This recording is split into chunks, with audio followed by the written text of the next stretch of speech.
Rams? Fam! When they cold, Rams, we hot. When they cold, Rams, we hot. 2, 3, hot boys. And the more I think about this game, the more relaxed I'm getting too. This is let me go down through a few things here. First of all, the injury report. 49ers, of course, as you know, will be without three key pieces of their offense as they prepare for their first.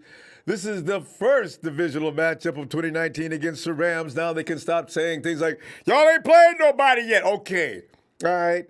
Now, this is supposedly the best. These are the Super Bowl, once upon a time, division-leading Rams. Okay. Well, now we're going to be missing Juice as well as Joe Staley and Mike McGlinchey. Third-year tackle Daniel Brunskill will get the start in McGlinchey's absence. And, of course, Justice School will continue his good work at the left side for Joe Staley. Sounds scary, doesn't it? It really does. Honestly, even I think so. And normally I could paint an optimistic ring around everything. Although I got to tell you, Justin School, I am impressed with. Nobody's just overwhelming him on a snap basis. I mean, every now and then, of course, but everybody does that. Even McGlinchey and Staley, for that matter. I am impressed. And I got to tell you, I got a feeling Brunskill's going to play the game of his life just because he's been waiting to get to this platform for how long? This is his chance. I really do see good things coming from him, but this is just hopeful thinking on my part. He's got to do it first. As for Juice, the 49ers are likely to get creative without the O-Dub. TE's Ross Dwelly, Levine Toy Low. They're next in line to replace him as a lead blocker. And also rookie Daniel Helm, who's on the team's practice squad, has experience at fullback. 49ers could also activate 4 running backs on Sunday, which would include Jeffrey Wilson Jr., who was a healthy scratch in Week 5, so there's nothing wrong with him. Coach Kyle Shanahan was quoted saying Jeff has a chance. We still have our other backs, but not having Kyle and losing a fullback does give us an option there. It's going to be between him and another position. That's a decision we'll make, he says, on Saturday, which is right now. All right. George Kittle showed up on Friday's injury report as he was ruled as questionable while dealing with a groin injury suffered during practice. They won't tell us what that injury came from. And if you've heard, please tell me. I want to know. A lot of people have been asking me, how do you hurt his groin? I don't know. They never said anything more than that. So he suffered a groin injury during practice of what we do have no idea. According to Shanahan, he expects Kittle to be full go-ahead tomorrow anyway, though. Marquise Goodwin was excused from Friday's session while dealing with a personal issue. Did you have the same thoughts as I did when you heard that report? Kind of worrisome, huh? Okay, last year we heard about Marquise Goodwin missing for personal reasons. We know what it was. God, please, not a third time for Marquise Goodwin. Didn't somebody say there was a report out that his wife is with twins? Or is she pregnant again? Oh, Marquise, I'm wishing you the best if that's the case. He's also expected to be available against the Rams. As for the Rams, Gurley, Claude has been listed as doubtful, but it went from doubtful to not probably. Well, McVay is going as far as to say, we'll leave that up to Todd. Oh, really?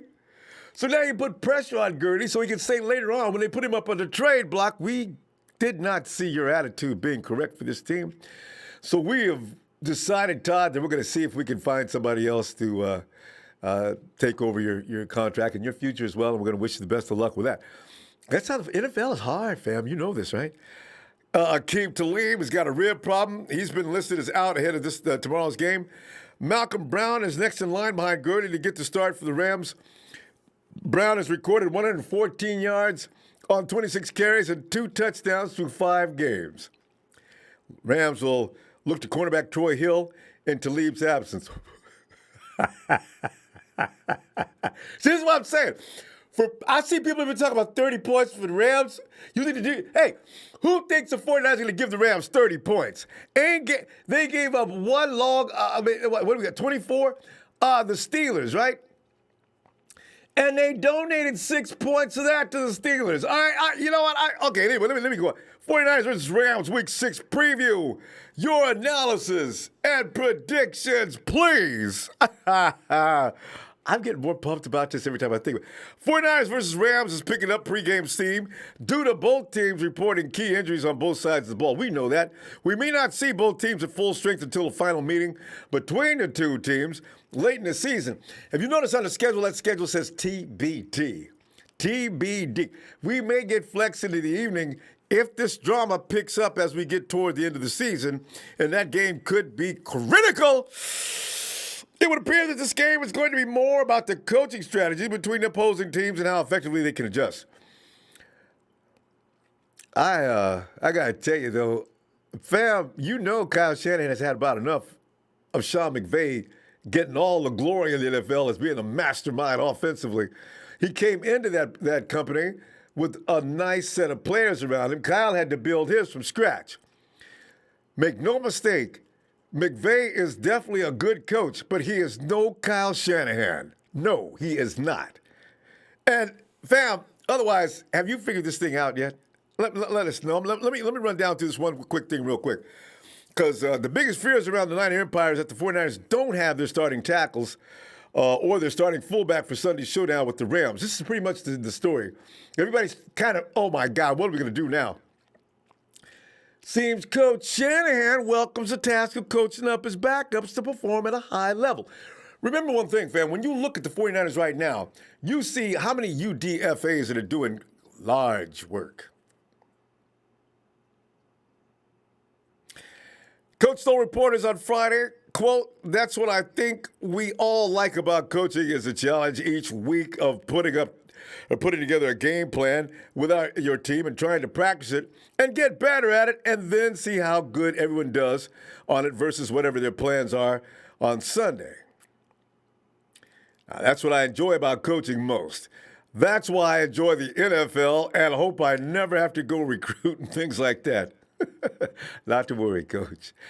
Jed York knows what he's got. You ain't going nowhere. In fact, you may have to pay him to leave. If we after that six year, and the 49ers got a couple of at least playoff runs and a championship, man, no way. Coach continues with, "It's part of the NFL. You have injuries every year, so you always have to adjust. The more you get to go through those situations, I think the better you get at doing it. The first time I had to deal with injuries as a coordinator, you think that there's no chance, but you start to realize the more you're in this league, that happens all the time. So you've got to deal with it. Deal with it, Coach. Deal with it. And if anybody can do it, you can do it. Shanahan. I look at him now. I don't even look at him as a coach anymore. I look at him as a Jedi. That man is crazy good. That's why depth's so important. That's why you're always working with guys, working with this practice squad, working with the first guy on the roster and the last guy on the roster. The true cliche of you're always one play away from starting, it happens a lot." Unquote. And one of those guys, Coach is talking about will be new right tackle Daniel Brunskill, a former AAF player who has all of 8 NFL regular season snaps. He got those as recently as last week. Woo! You almost got to take a drink on that, don't you? Woo! Because, I mean, it does not sound like anything that you should actually be able to depend on, does it? No, it doesn't. Let's be real on that one. Shanahan sees a lot of similarities between Brunskill and Justin School, who has been filling in for Joe Staley. Shanahan said about this, "That's what was very encouraging about it. Not trying to say the same things as I said about School, but it is very similar. It was not too big for Brunskill. When guys get thrown into these roles, not just the media eyes are all on them, but teammates' eyes are all on them. They know how big of a deal it is. They know someone is doing something for the first time. When a guy does that and looks the same as he has every other day, that is encouraging. The moment won't be too big. He'll go out there. He'll have some good plays, some bad plays, and hopefully we can string some good. We can string more good than bad." Unquote. And Shanahan is encouraged, though, by the fact that School and Brunskill are even-keeled and level-headed guys. Coach continues by saying, I very rarely hear them talk. which new guys are like that a little bit because Joe and Mike McGlinchey don't give much time for anybody else to talk anyway. But those guys are part of the group. They're quiet, but they go to work every day, and that's kind of how their demeanor is on the field, too. Unquote, Coach Kyle Shanahan. I gotta tell you, man, that super cool news, that super coolness will be tested against the Rams, though, who for sure will move Aaron Donald. And Dante Fowler is starting to stop looking like a bust. He's got he's got about 4 or 5. He's got about 4 sacks this year, I think. They'll be hoping to find a glaring weakness in the wall of blocking that could be exploited.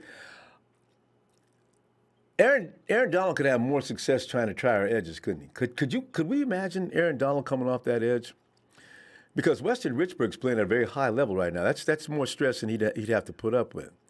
Laken Tomlinson, tough guy Mike Person, they know what they have to do.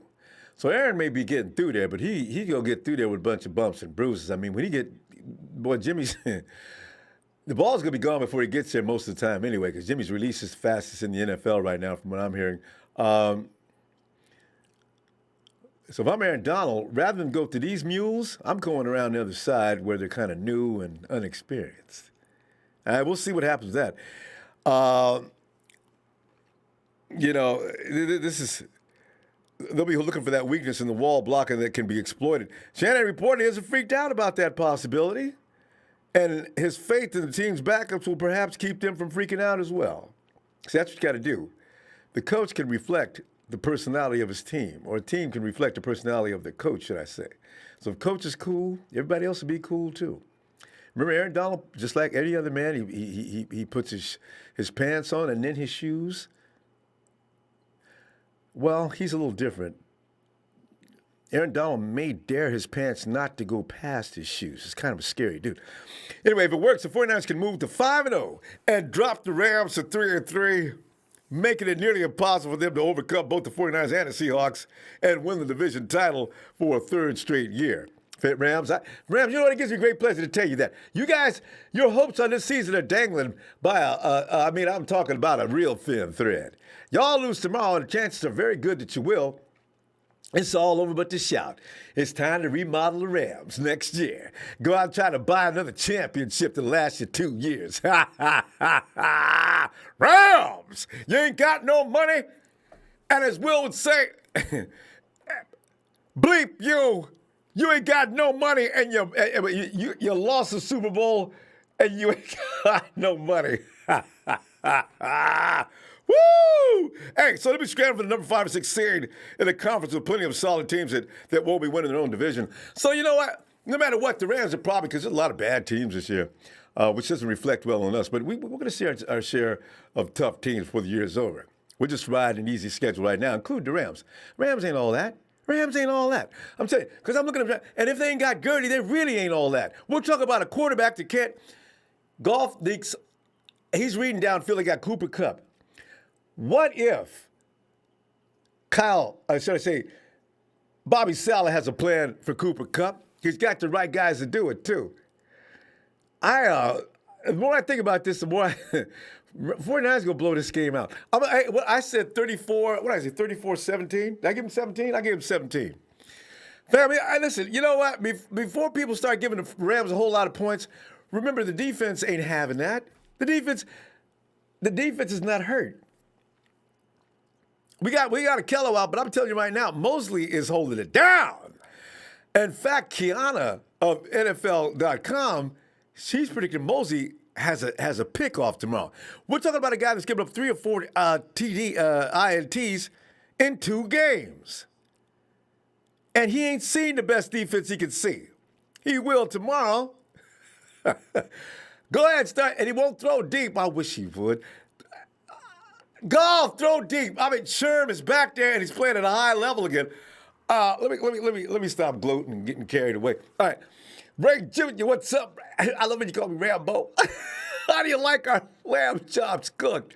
I like them on a rack, roasted real well. Well, not real well. I leave a little tenderness so when I bite my teeth, sink right down into that meat. Because it's a win for us Niners.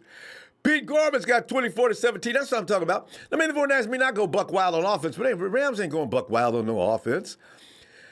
Corey McGlinty, aloha from Carson, California. Hey, let's go 5-0. I like it. God, y'all mean spam can.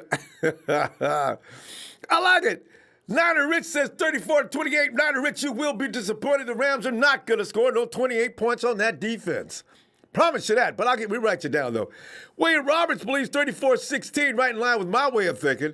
Ken Ketchum lost his mind, 31-30. Ha, ha, ha. It's going to be close. Wait. But not a chance. We let golf beat us. If you let golf get 30 points, that is talking about beating you. Golf ain't getting no 30 points. Jesus Christ, my king. 27-17, Niners, Bosa 3 sacks. Bet on it. If there's a bet line out there, bet that Nick drops that long fool. It's probably going to beat him like a drum. Scott Broyles, our injuries are more impactful as the schedule screwed us. Now we'll only win by 2 scores, 26-17. I'll ride with that. But I like the way Kyle Shanahan, as I said, he meets this as a challenge. Look for him to put positions in position to beat. And please go after Mrs. Peters' baby boy. This fool. Keys, get him. Okay, Rams territory. 17-41, Rams win. Van the Man says, hello, Ronbo, and my Niner fam checking in. Y'all, Van the Man, good to see you, fam. J.C. Montana, 27-14. SF, of course. Mr. Block Eyes, 22. 27-12, 49ers. Gurley is doubtful, and there you go. There's the bottom line. If the Rams can't run, dead meat. And somebody ought to be, I wish I could be in the stand so I could say, look at them Rams out there. Dead man walking. Mr. Block Eye says Gurley is doubtful. Kittle is questionable. 27-12 for Mr. Block Eyes, by the way. Kittle's is questionable. Still, the backups have planned for the injured players. We believe in you. Wide receiver, it's time now. Running backs go off, and my D smothers golf. You know this. In fact, look for a lot of TC tomorrow in the passing game as well.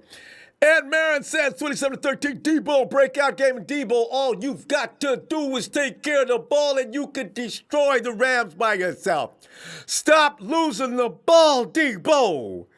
CT90 says 49ers win 41-17. That's what I'm talking about.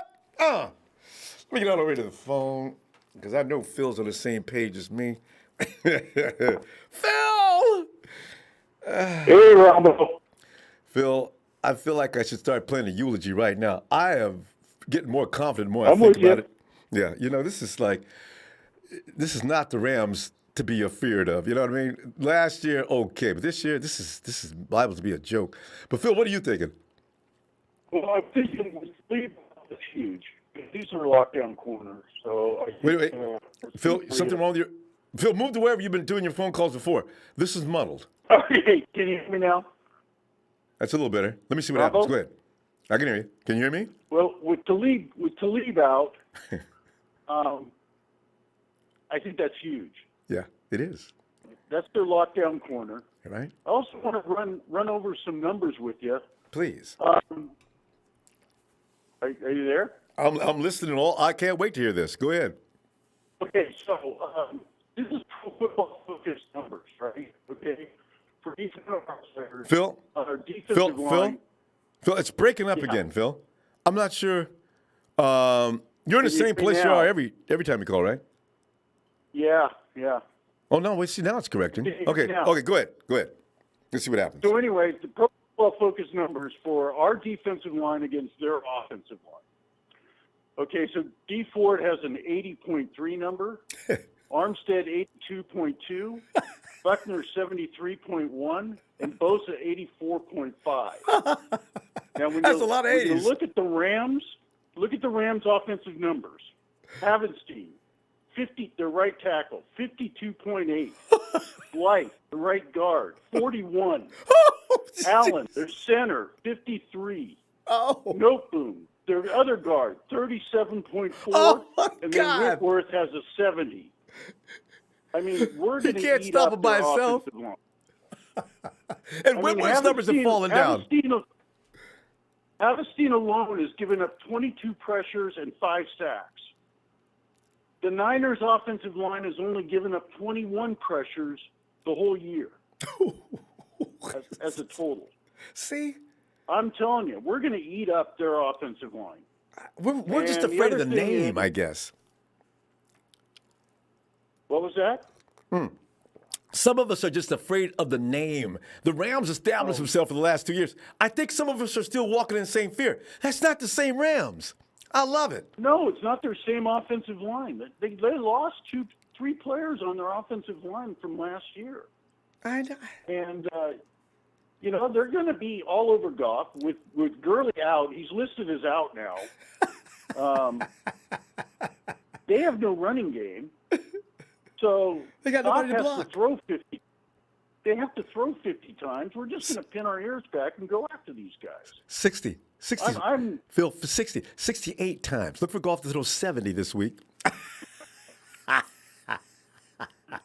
Yeah, I don't know. But, the other thing is, I think school has been doing well. I think Brumfield is going to do well in his spot. I'm worried about the fullback because we really don't have a true fullback backup. No. It's going to be tight end play. play. But other than that, I feel really good about this game. I think we're going to win.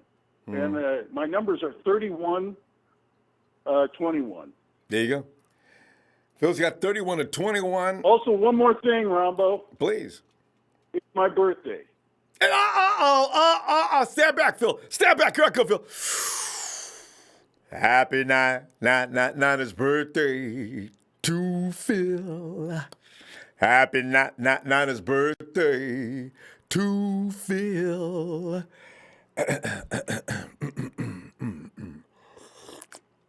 Oh. Happy Niners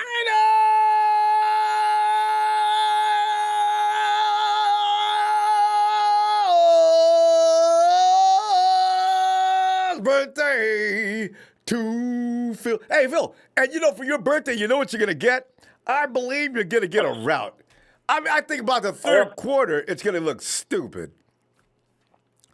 Well, that's my birthday wish is a win. So, yeah, I think we're going to do it. I just say they can't stop the Rams' defense. I mean, they can't outmatch. I mean, they can't stop the 49ers' defense. Is going to outmatch them. That's it. And they can't run the ball.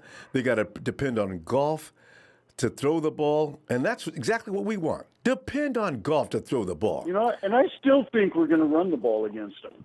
Oh, I know we are. Without Juice and our tackle, and McGlinchey. But I think we're still going to be able to run the ball. That's what we do, So, Yeah. and Brunskill and School they can run block. The boys, they have no problem with that. So it's about protection that people concerned about them. All right. Well, Phil. But anyway, their offensive line numbers are looking really I didn't know it was that raggedy. I knew it wasn't good, but my God, that's awful. Look for 37? Defoe to have an Armstead up the middle.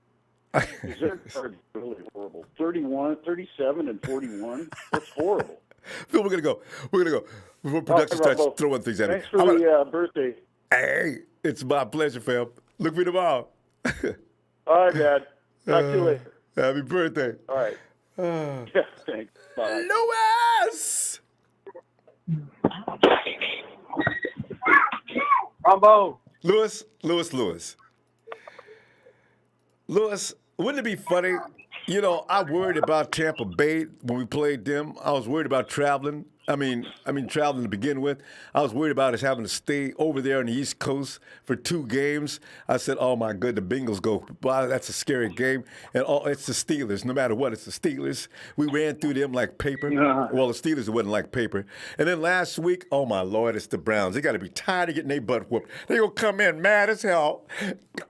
Ran them out the stadium, Louis. Listen, I like and the Rams, what they did to us last year. McVay embarrassing Kyle Shanahan. Somebody's going to get a whoop. Louis, what are you feeling on this game?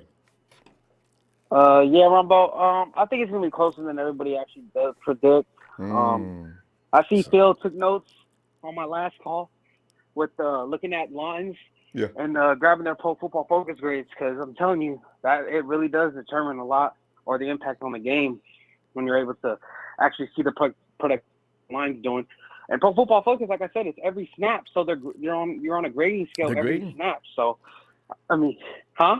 And I'm just saying, I mean, the offensive line of the Rams, that is awful. Of 37, Awful. That is really bad. that could be the Like worst decent, offensive that's line. still terrible. Mhm. But like 70s is you're Lewis? Ah. that. I mean, Oh, you there you might as are. well just be a ghost. Like you might as well not even suit up. When they snap hike, you might as well not even move. I mean, that's pretty much equivalent, like a rank, like a overall grade of 30. That's terrible. But yeah, Ronbo. I think just because it's a division game, It's always the going to be last tough. four opponents that it's always going to be tough. The last four opponents that you just said, those guys don't have anything on us. They don't have any, playbook on us. They don't have anything on us. They're not, they haven't really, seen us like the Rams have in our division for how long the Rams have been in, the NFC West. So it's going to be a tougher game. I think a lot of people are looking for a blowout. I don't think that. I think that, Kyle and Sean McVay, they're very smart, offensive. They're very smart coaches individually, but I think they know each other's scheme. They know what they like to do. So I think this is going to be a lot tougher.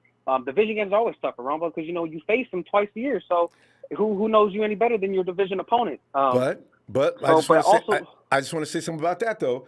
Here's the thing: last year, Kyle Shanahan was the most intelligent between the two coaches, but he didn't have those tools. Now, as I look at those offensive line numbers of the Rams, all I can see is I'm hoping if I could get something, the fans in the stands, every time the 49ers try to run the ball or pass the ball, every time you see one of our running backs get through the line, I want everybody to yell, "Ole! Ole!" Because the offensive line's gonna be like matadors out there. Ole! No, rightfully so, Ronbo. I do feel that obviously the schematic genius that we have in Kyle Shanahan is far superior than McVay. And people like to think that McVay's a great genius, but let's be real here. McVay falls under Kyle's tree, his coaching tree. Him, LaFleur, they all came from Kyle Shanahan. Kyle Shanahan put them all on and getting their own, schemes and getting them right and actually getting them head coaching jobs. So let's not forget that the supreme, master is in Kyle Shanahan and his play calling. But Ronbo, like I said, losing Mike McGlinchey and Joe Staley on the line. I know obviously Kyle's been dialing up some plays. George Kittle is still questionable to go. I think it's a game time decision for him. So, I think it's going to be a lot closer than it is. But like I said, we just established a run game. But, I mean, Ronbo, if we get turnovers, I think this game's going to be a blowout. Like Phil said, I didn't even look at that. But that's terrible, Ronbo. That is a big key. I'm just still, blown away. Like a 30 grade. Like, that is God. I'm sorry. I'm still on it. Like, that's, terrible. So, whoever's on that side should have a field day. Blythe is at 41. So whoever's on that side should have a field day. Oh, they got to deal with D-Buck and Armstead. Armstead, D Ford. So and D Ford actually practiced in a limited fashion all week this week. So something we haven't seen. So I think he's getting right. I know he's been still dealing with the quadricep injury, but if he had the last 3 weeks that he's been playing, he hasn't practiced at all. Like it doesn't practice, he just shoots up for game day. But this entire week he's been limited practice. So I guess he's starting to feel a little bit better after the bye week and getting all that rest. So that's a good sign. But Ronbo, if I have to guess it, I'm gonna go ahead and go with 24-17 is my score. 49ers. It's gonna be my final score. So shout out to my TNT family though, Will, Dre, Trez, Russo, Jerry Fresh. Check out Fresh Perspective. Russo actually is a big fan of the guy I talked about, Josh Putnam. He knows him too. Great film breakdown. If you guys want to look at how what's his name? Josh Putnam. Putnam. Yeah. Putnam.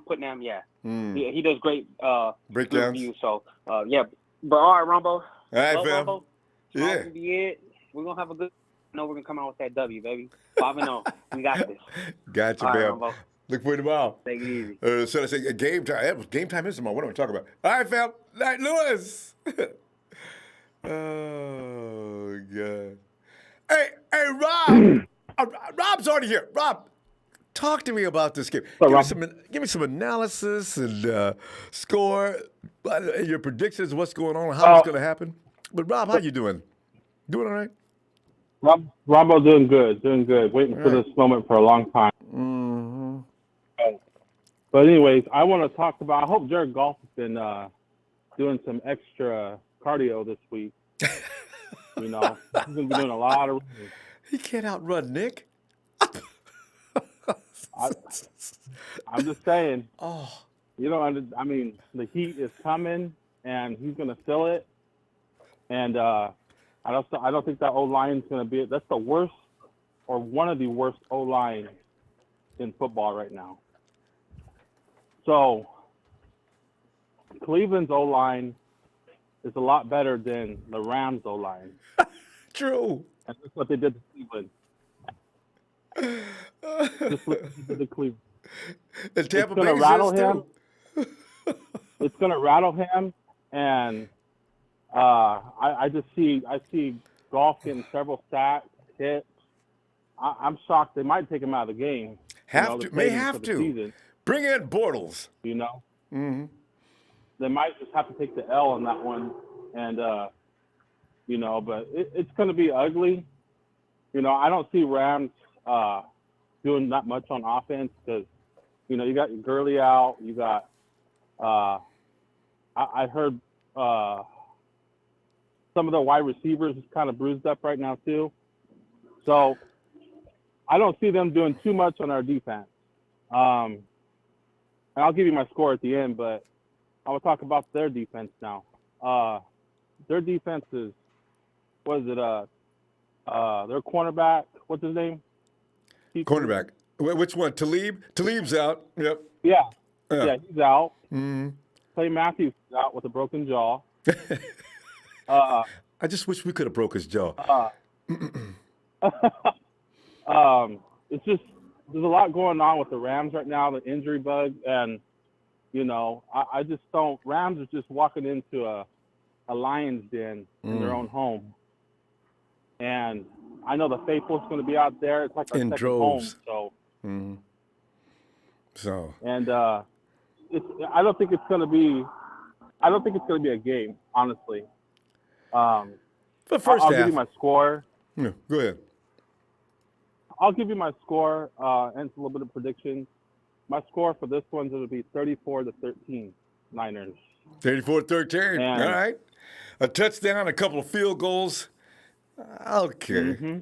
Okay. And you know what? The Rams do most of their damage by running the ball into the end zone. Who is one of the best teams against the run and has not allowed a body to run into the end zone yet? Us! There you go. And come on now, Todd Gurley's not there either. Oh, that's just... It's even worse. It's even worse, So, I believe... I'll go a step further. Not only will it be 34-13, but I believe we'll have 2 pick sixes. Yeah, see, that's what I'm talking about. I want to know how well And the defense abuses him. Yeah. I want... You know Jimmy, what? Go ahead. From here on, let's pick how many times we think that Goff's going to get picked off. Because, fam, make no mistake, he is going to be under a hell of a lot of pressure all day long. So, yeah. So, go ahead, Rob. I'm sorry. Go ahead. I got a few more things. He'll have 2 pick sixes. He'll have 5 sacks. All the 4 linemen will have 1 sack apiece. Maybe both of them might have 2. Because he ain't going to share. Nope. Jake the Snake Roberts. Offense, Jimmy G will throw for 300 yards. Yeah, it could be. Kittle's playing, so I already know he's playing. They'll try to scare me with that. Grown. So he'll be blocking though. They're not going to work him too hard. They want him to aggravate that groin. Look for Kittle to be out there maiming and crippling Rams that are trying to get at people. Well, I look Jimmy G's arm to come undone. I still think Breida will have over 100 yards and Coleman. So it's not going to be a pretty game for the Rams. And then then the Niners will finally be on national news saying, "Oh, they're this and that."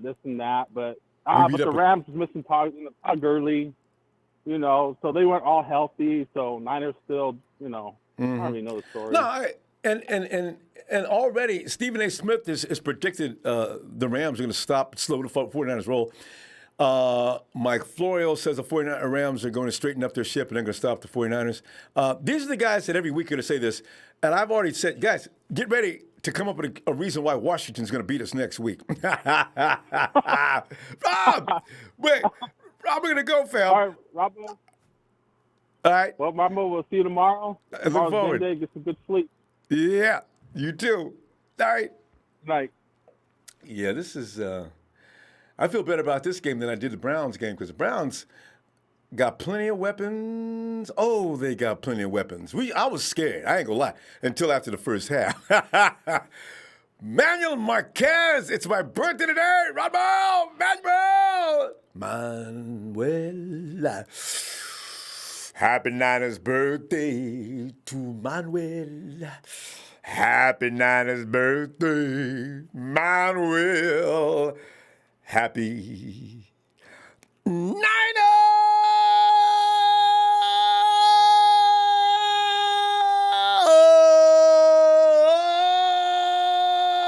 birthday, Manuel.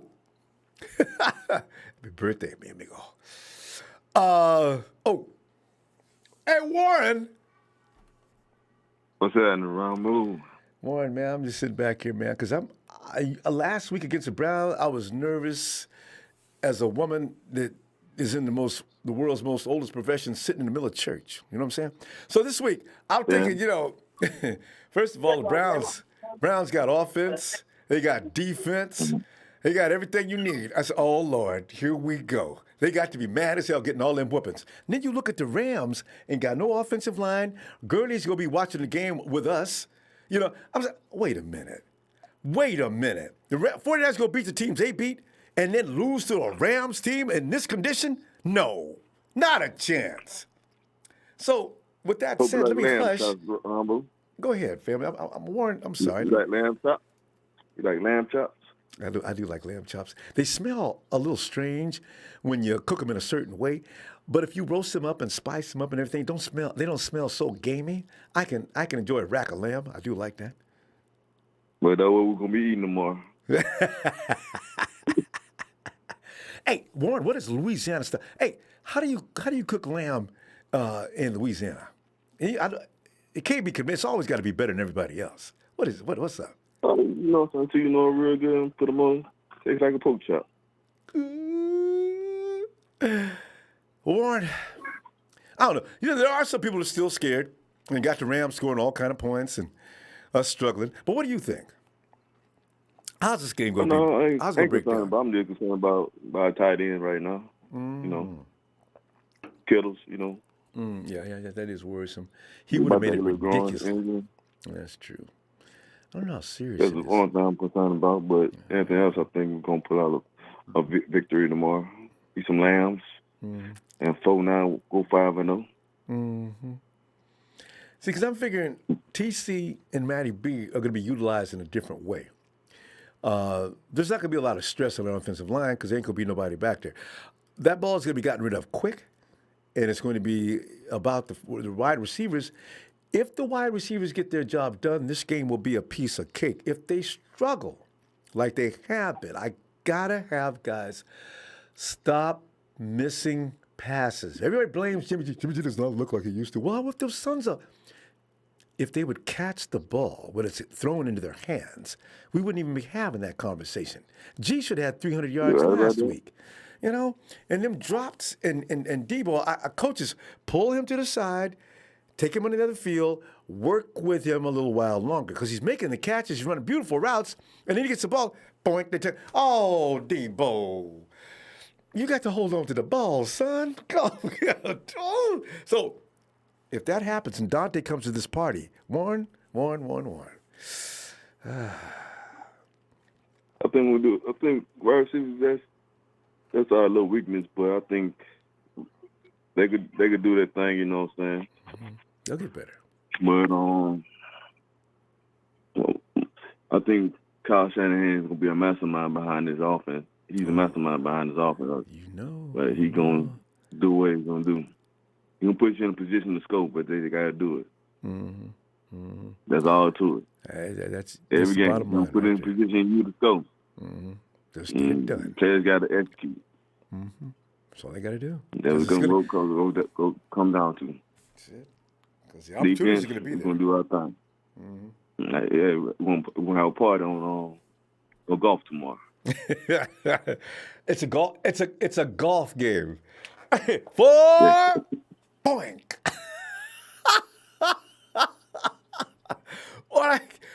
Normally I don't get this relaxed for any game, but when you look at all the things and you put it all together, you look at that offensive line, even a good offensive line is in danger with the 49ers defense. And you got guys and with these kind of grades per game, they will be killed. And Goff may actually get hurt tomorrow. I was worried about a little worried about last week was Baker Mayfield, because I said Baker's been sacked a few times. Okay, I didn't know Nick was mad at him, and I really would have been worried for him. So this is going to be an interesting game to see how the Rams can get any kind of offense launched, because the Bears, they killed him last year, and they set the tone for how to beat the Rams. And then the Patriots came in there and put an exclamation point on what the Bears did. So I figured the 49ers thinking, he doesn't like pressure? Well, he's about to really not be happy with us. The old saying is, the quarterback can't throw while he's on the ground. He can, and I hope he hurries up because he's scared. Throw the ball, Garrett. Throw the ball. Throw it. Ow! And there goes Mosley. It's going back the other way. It looks like, there it is. Boy, that's been a big six. I already see it. I think our defense is going to score. And then our defense score, we're going to be in a good position. I think so. Yeah. If our defense score, we're going to be in a good position, put us in a good field position, and we're going to eat tomorrow. Some lamb chops. Warren, what is going to be your score for this game? I'm looking at about 27-10. 27-10. 27-10. Mark Warren down for 27-10. Yeah. Warren, tomorrow we're going to talk about it after the game, and I'll be looking for you then. Because it's early in the day tomorrow, so they can keep you up all night. Show enough, showing some 49 love to everybody. To everybody in the 49 Empire. And we're gonna eat some lamb chops tomorrow. There you go. Mashed potatoes and gravy optional. All right, Warren. Put some barbecue on it. All right.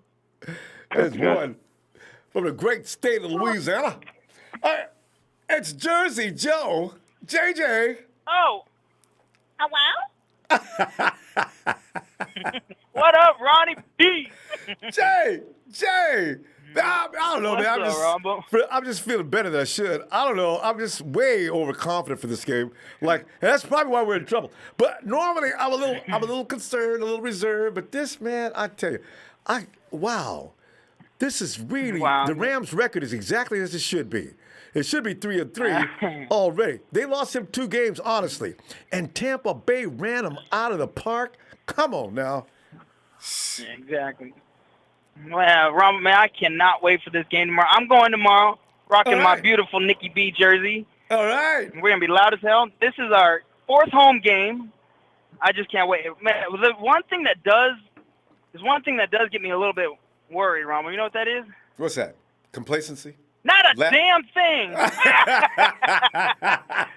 Ronbo, like you just said, I don't know what it is. I've never felt this confidence again. I mean, I remind you guys, we lost by 2 points with Brian Hoyer. Yes. And sorry-ass Carlos Hyde. Come on, y'all. What the hell? And again, this is when we played them, we had no defensive line. We had no rush. Our secondary was atrocious. Remember last year, all the hype that we had? Game 1, no one can tackle for shit. Uh-huh. It was just, it was horrible. Yeah, boy. Man, but, Ronbo. Chris Kasurik said you will tackle. Say what? Go ahead. Chris Kasurik, he's not having it this year, People are tackling now. Oh, I don't know what he did to him, but you don't see a lot of boneheaded, oh, I'm too weak to bring him down. You don't see that this year, you notice? I don't know what Chris is cooking, but it's working. I can't remember. All these analysts, they claim that we haven't faced any good wide receivers or anything. What was the last team we played with a good wide receiver? Oh yeah, it was the freaking Browns last week, wasn't it? I think so. 2 of them. Yeah, Pro Bowlers. So get out of here with that. I can't wait to hear all the excuses they're gonna have. Oh my God, Mr. Porn Star Jimmy, freaking Stephen A. Smith is gonna bring up all kinds of bullshit. You know what he's gonna say? I already know what he's gonna say. What? It doesn't fucking matter what he's gonna say. It don't matter. Let's be serious, Ronbo. Let's be serious. I mean, Kyle Shanahan. It's Kyle Shanahan. Come on, you guys. With a defense, like I said, a non-existent defense the last 2 years, and now we saw it, and we're blowing teams out. Tampa Bay gave them an ass whooping, 55 points. Boy, that's obscene. That's crazy. And I hate the Rams, but it's the Rams. They put up 55 points on y'all. What the hell? And did you see how the defense abused Jared Goff?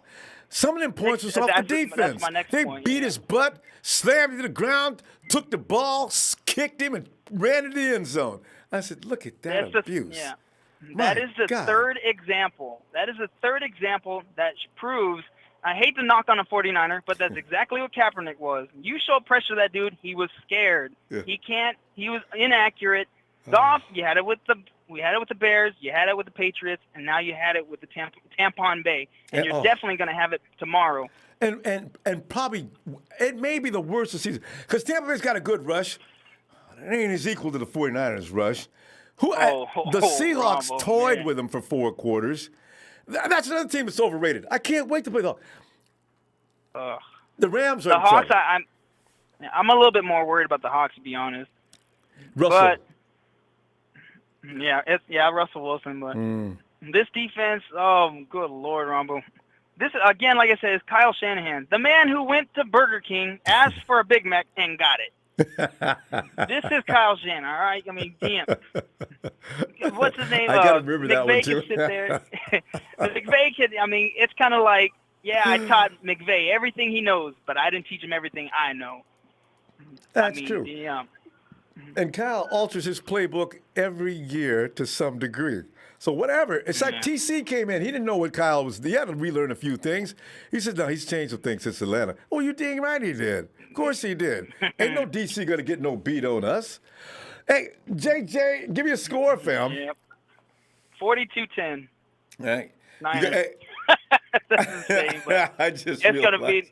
You notice I didn't even flinch and think about it. I mean, it sounded good to me, 42-10. Mm-hmm. And the only reason they get 10 is because the 49ers eased up in the fourth quarter. You might as well put Nick Mullins in toward the third quarter. I wish they would. You don't need to play Jimmy in the fourth quarter. No, really.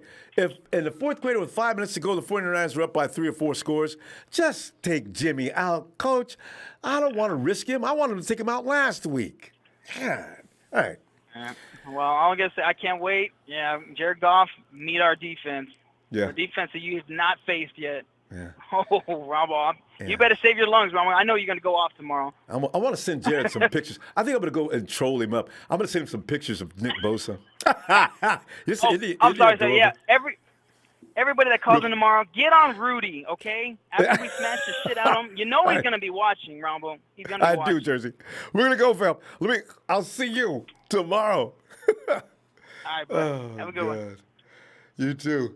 And Slavin Roberts says, go Niners, 34-13, Browns win tomorrow as well. Ooh, wouldn't that be a nice Sunday?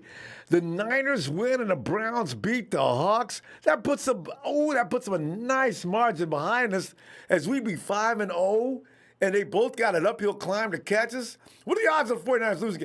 Oh, thanks for the contribution, Slavin. Hey, James. Yes, sir, Ronbo. James, man, I tell you. Well, James, what is your feeling about this game, and give us a score as a result of all that you believe as far as this game. Well, once again, good evening to you. Thanks, Thank you Steve. for what you do for us for the Appreciate it, fam. Empire. Yeah. I'd like to say that I'm not worried about this game. I mean, James, are you washing dishes? Because you sound like you're on sorry speakerphone. about Yeah. Yeah, I'm sorry about that. I was okay. I was trying to say that I'm not really worried about this game. I do believe we got two very good young linemen and contributing right now in the name of Sean Coleman, but that's for another show. Yeah. Anyway, I feel like this here. I really think that Kyle is going to open it up, and for people that don't really know the real nuances of Kyle Shanahan, I think he's 38 years old now, and in 1995, he was standing in the locker room beside his father, Mike Shanahan, going over 300 offensive plays with Steve Young before that Super Bowl. We know how that turned out. 55 to 6 or 8, whatever it was, 16, I think. But at the end of the day, that's Kyle Shanahan's pedigree. I think one of the things I think he may do tomorrow that will really, he has the opportunity to do offensively by activating Jeff Wilson, as well as Levine Toledo playing as that lead blocking tight end, because a defensive end, if he comes off the edge to pressure Jimmy Garoppolo, Lolo can sneak right out for 6 and 7 yard short passes all day long, and they got to get out of that defense. And at the end of the day, I think the running game will still be very aggressive, and we still will put up big numbers because of, with Jeff Wilson even playing the fullback position and then Tololo blocking, and then we have an advantage with the fact that we have running backs that can catch the ball out the backfield. So I think Jared Goff is in trouble. He's in real trouble because I'm telling you, he can't take pressure, and he better call Baker, and ask Baker to just give him a small breakdown of what it was like, because it's coming. This ain't 2017. No. This ain't 2017 on that Thursday night with Robert, or whatever his name was, Hoyas. But at the end of the day, no, we've got a team that's ready, and I would like to see them take care of business tomorrow, which if I were a gambler, I would bet that they would do it, and I know they're going to do it. And at the end of the day, by us beating the Rams, and then hopefully the Browns will beat the Sea Chickens, and we're just sitting there. I'm saying it. I don't know how other people feel, but we got 14 games of football left. Okay, 13 after tomorrow. And at the end of tomorrow's game, around 10 after 7 p.m., we're looking to be 1-0. Okay, we're looking to be 1-0, and that's just and if you ask me my score, I know you got a lot of people calling in. I will say this much: I'll go with 42-10, man. Oh, James, I like them 40s. 49ers can stop making mistakes sooner or later. They go get them 40s. Watch and see. 42-10 last week. And I do believe that it will be a defensive standout with probably 5 sacks and 2 INTs for touchdowns, and a bunch of pressures and a bunch of quarterback mistakes by Jared Goff. So yeah, James, that's what I. James, can you imagine? You're the head coach. You're Sean McVay, and you're sitting there massaging Goff's shoulders. Listen, you're going to be okay tomorrow. Now, listen, I'm going to try to scheme up some things to see if I can get you out of there and get rid of that ball quick. I'm going to try to run the ball as much as we can, but you keep alert out there because it's about your life. I think damn football. Be careful, Coach. What are you talking about, Coach? Yeah, well, I tell you one thing that we've been able to do this year that we couldn't do a year ago. with our front four, we could definitely knock a quarterback off his heels and be after him with the front four, with 7 dropping back in coverage all day long. So he's gonna get a taste of it tomorrow. Yes, indeed he is. Agree, James. So. All right, fam. I mean, it'll be early in the evening tomorrow, so I'm gonna see you tomorrow after the game. All right. Oh yeah, Ronbo, no problem, man. Be blessed. Have a great evening. Nana Empire, Nana for life. Thank you for what you do for us. Thanks, fam. Have a good night, James. And let's go to Dion. Ronbo, what's happening, baby? What's going on, man? Oh man, one of them weekends we ain't gonna get many. One of them weekend. Well, next weekend we can relax too. But this weekend, come on now, the stars ain't pointing toward no Rams. This ain't even going. Dion, what do you think?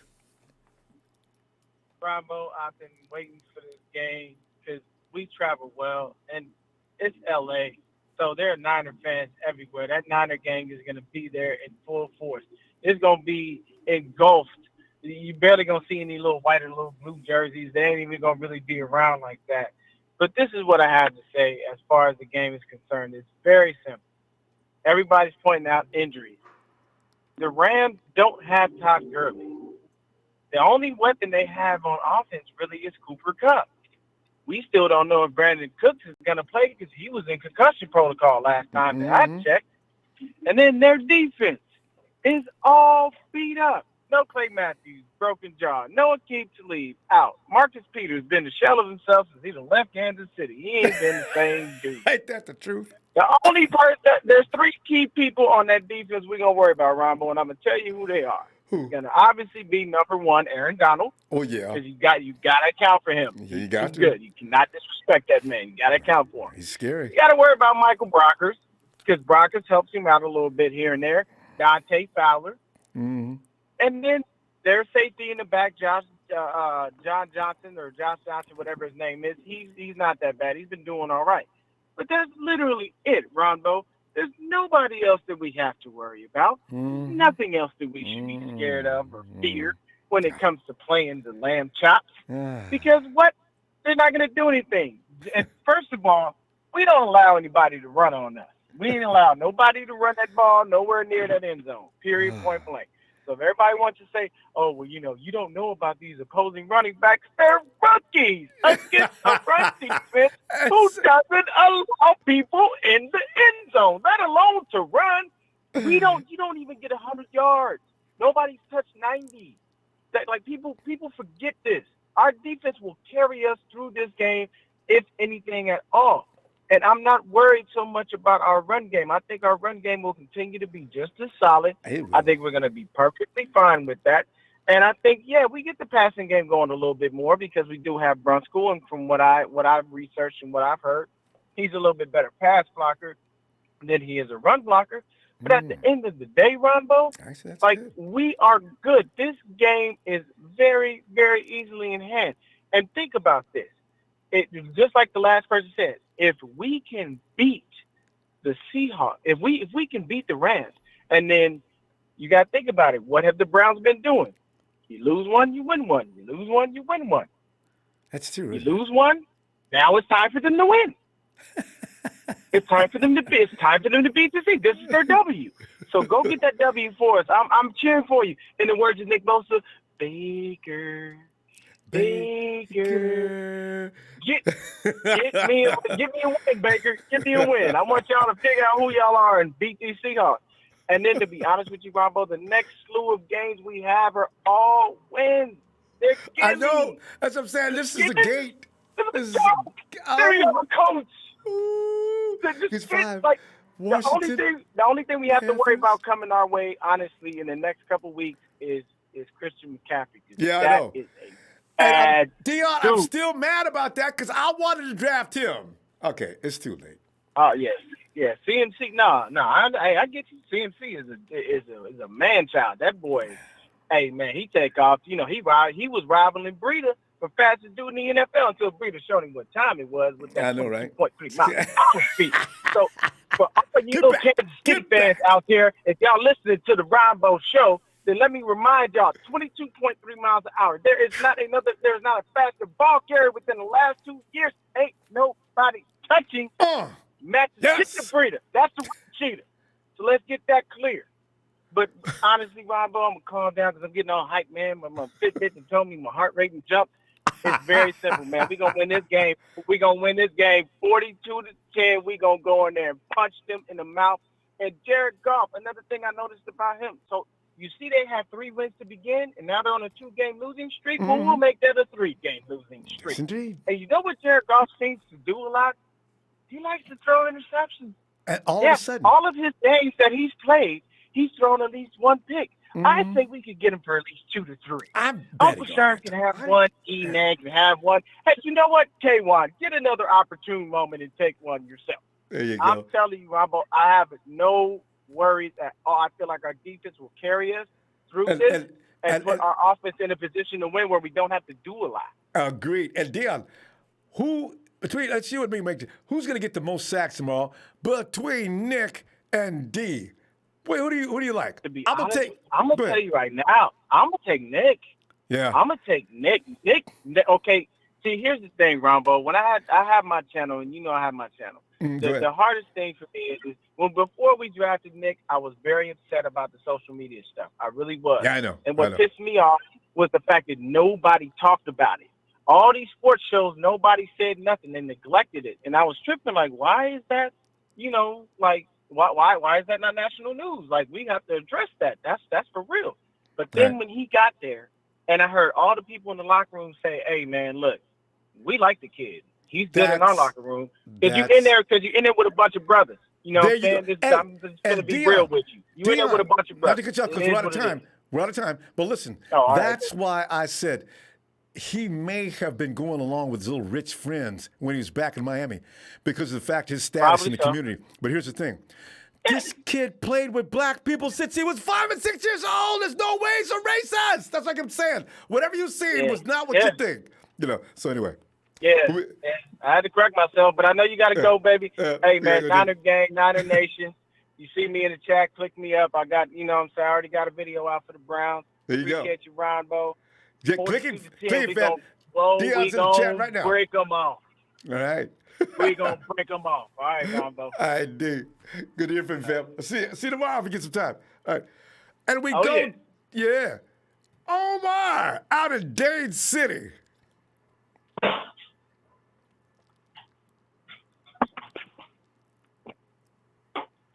Rondo. Omar. Ronbo. Yo. What's up, buddy? I'm so amped up. What's up?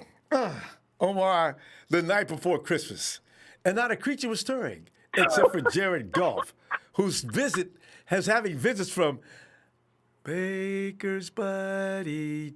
And I hope Jared does it tomorrow. He doesn't have any reason to do it tomorrow, though, because he ain't mad at Jared. But I really wish he would. Jared. Yeah, when he Baker, that was hilarious. That's scary. That was hilarious, Rombo. I was laughing. I was like, man, that is so crazy. I said, man, I can't wait to talk to Rombo about this shit. It was awesome, dude. It really was. I mean, man, let me tell you something.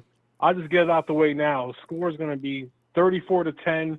Niners will dominate again. Another blowout. I told you 42-10 last week. If we didn't miss them kicks, I would have been at 40. I would have been close. Well, he missed 3. We would have been 40. Omar, no doubt about it. It would have been 40 exactly. And it would have been, and one of them might have been a touchdown. We made a mistake there and ended up having a kick. But I hope the long snapper and everybody gets together this week. If Pettis didn't drop the ball, I was like, "Are you kidding me?" If he would have had the ball, he probably would have walked in for 6. Easily. No problem. He's got enough speed. Easily. 9, 5, Let me tell you 4, something. He has 16 potential. points. So that's on the table. Yeah. I tell you something. You know what? He has a lot of potential. I think he still can be good. And I understand why Kyle Shanahan doesn't want to, he does not want to pull any trades because he's building the team from the draft, like the old school way.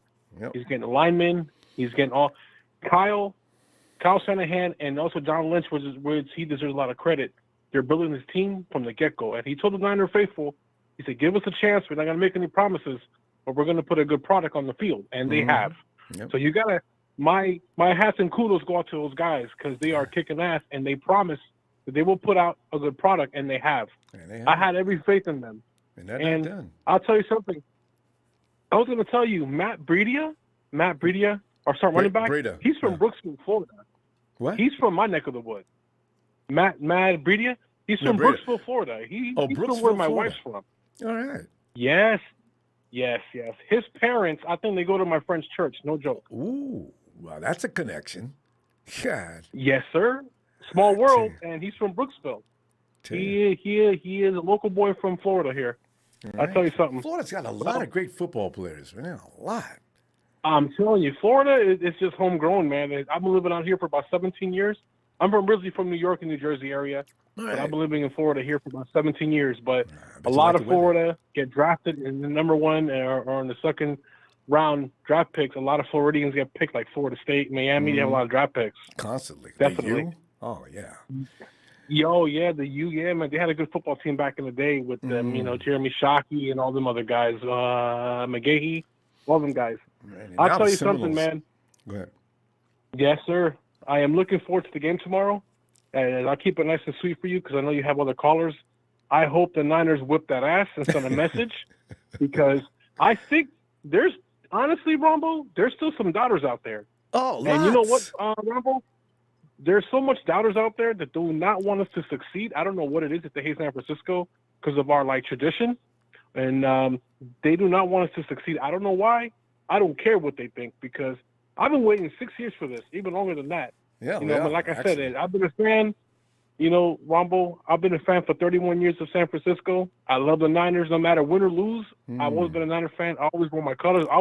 I've been laughed at for wearing Niner colors, but you know what? They can't laugh no more. In fact, they're not laughing. They won't be able to laugh for probably about it could be a few years because, like you said, Shanahan and Lynch are building a team. This is not a 2-year window like the Rams just built, and the window just got closed. This is for the days and way ahead. Ronbo, honestly, and I know I might be going too far what I'm saying, I think we're building a dynasty again. We ruled the 80s. And I saw the game when I was little. I saw when John Taylor caught the pass in the end zone when Montana threw it to him to drive. You remember that 92 yards? I watched that game when I was young, and I was a Niner fan back then. Since '87, since the dark days, and I've still been a fan. I'm telling you, we're building a dynasty. I'm telling you, I don't care what other people think. Yeah, we are building a dynasty, and we're gonna win, Ronbo. I'm serious. We're going to win, and there's going to be a lot of happy days. You're going to be talking louder, and you're going to feel like, oh, woo, woo, woo, that damn song you be singing. Ooh, la, la. Ooh, la, la. Hey, it's coming. Hey, man, the first time I heard you say that, I laughed my ass off. I love that. Ronbo, the score. Thanks, man. The score tomorrow will be 34 to 17. Oh, 17, you got it. Okay. Yeah. All right. Yeah, 34 to 17. We had 10 for the first time. I'm going to change it. It's 17 then. All right. 34-17 yes, sir. Hey, for man, Omar. go Niners. And, hey, man, just think about this. We are building a dynasty. No one's going to stop us, my friend. This is our time, our era. The sun's going to shine. It's going to come shining on us, man. Go Niners, Ronbo. I love your story, my friend. Thanks, I love man. you, man. You're good people. Thanks, man. And thank you for giving us a voice. God bless you. Have a good night, my friend. You too, Omar. Looking forward to talking to you tomorrow. All right. God bless. Yeah. Thanks, fam. It's Omar down in Dade City. Let's go to Cody. Hello. Cody, get ready for the chant tomorrow. Jared. Come on, Jared. Challenge us. Jared. Nick Bosa may be the scariest man in the NFL.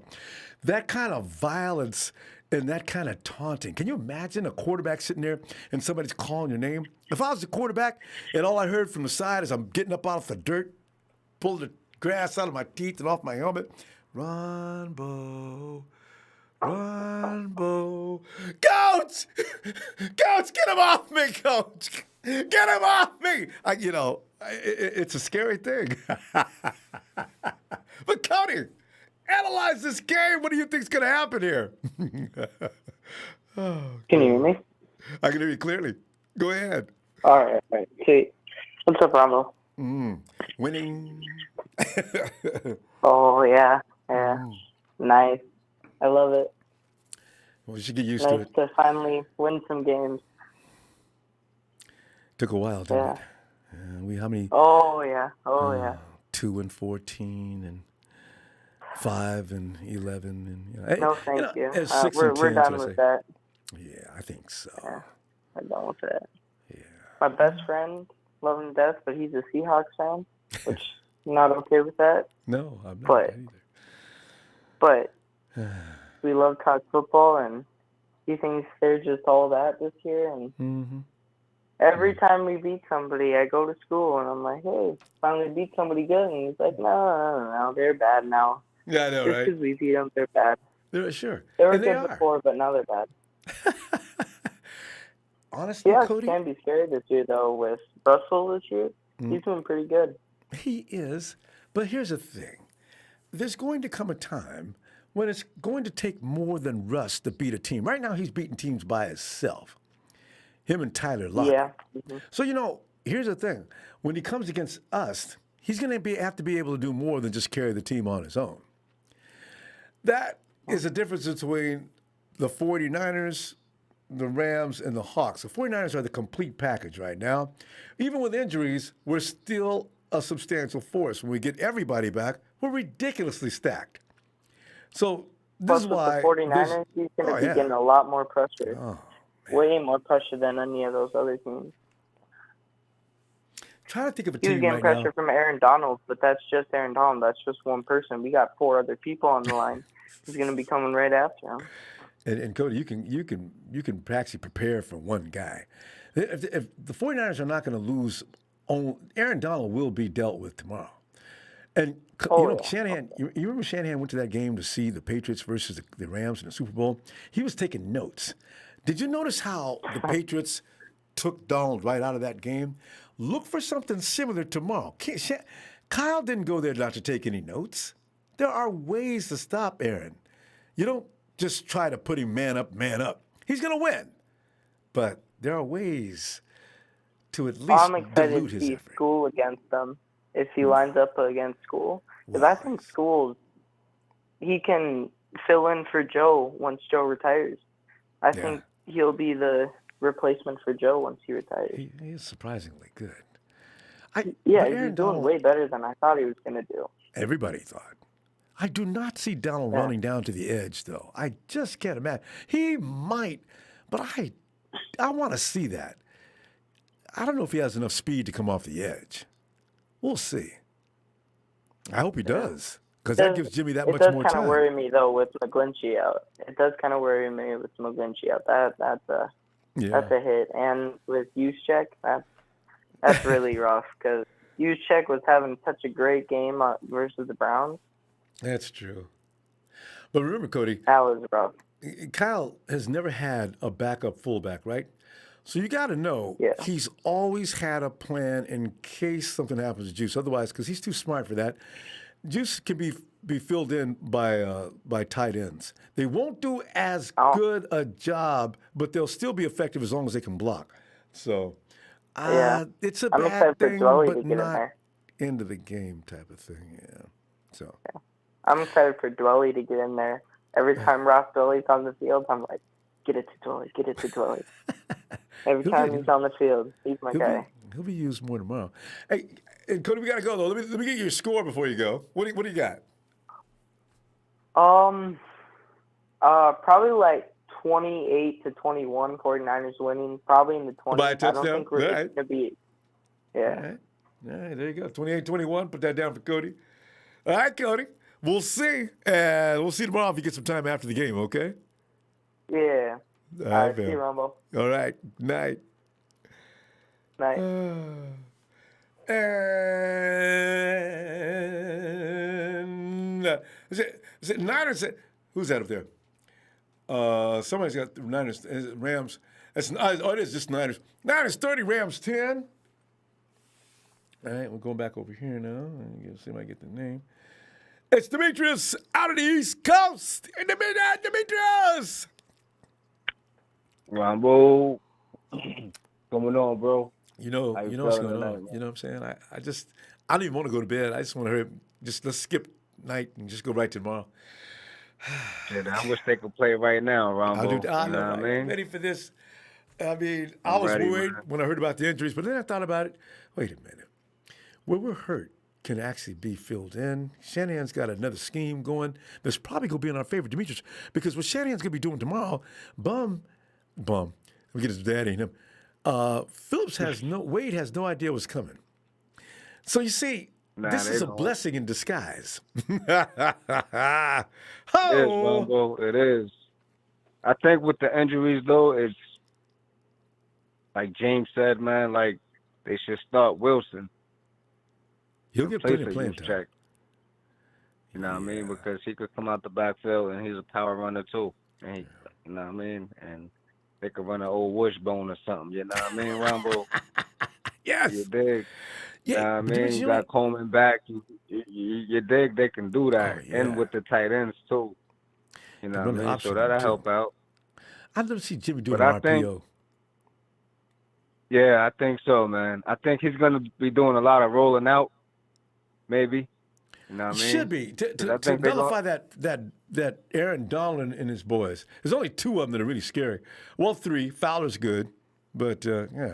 Yeah, I think they're going to try to attack us from the outside, which is going to open up the inside. You know what I mean? You know what I mean? So our running back's going to have another good day. You know what I mean? So that's what I'm looking forward to. And watch out for Kendrick Bourne, man. I see Kyle Shanahan inserting my boy into the offense a little bit more each week. I see it. I'm watching. Because Dante just does not have that in him. Come on, Dante. Nah, he don't, man. He ain't ready for the light chat, man. He ain't ready for the light chat, man. He's like the Gremlins, man. When they see the lights, bright lights. He ain't ready for those yet, man. You know what I mean? You know what I mean? God. So watch out for my man KB, man. You saw the catch he made last week, man. I mean, on Monday night. You seen that catch? He does not care. Sit. I don't care if you got three dudes around him. KB's going for it. Yes, sir. You seen it, man. Right off the floor. He ain't give it a chance to touch the floor. Come on, man. That boy got hands. But other than that, though, Ronbo, I believe we're gonna do the do tomorrow. We're gonna go in. Like they said, this is a home game for us, man. We home. So I'm gonna have the Rams feel about that. We're gonna put our feet up. You know what I mean? We're gonna leave our toothbrush in the bathroom when we leave. You know what I mean?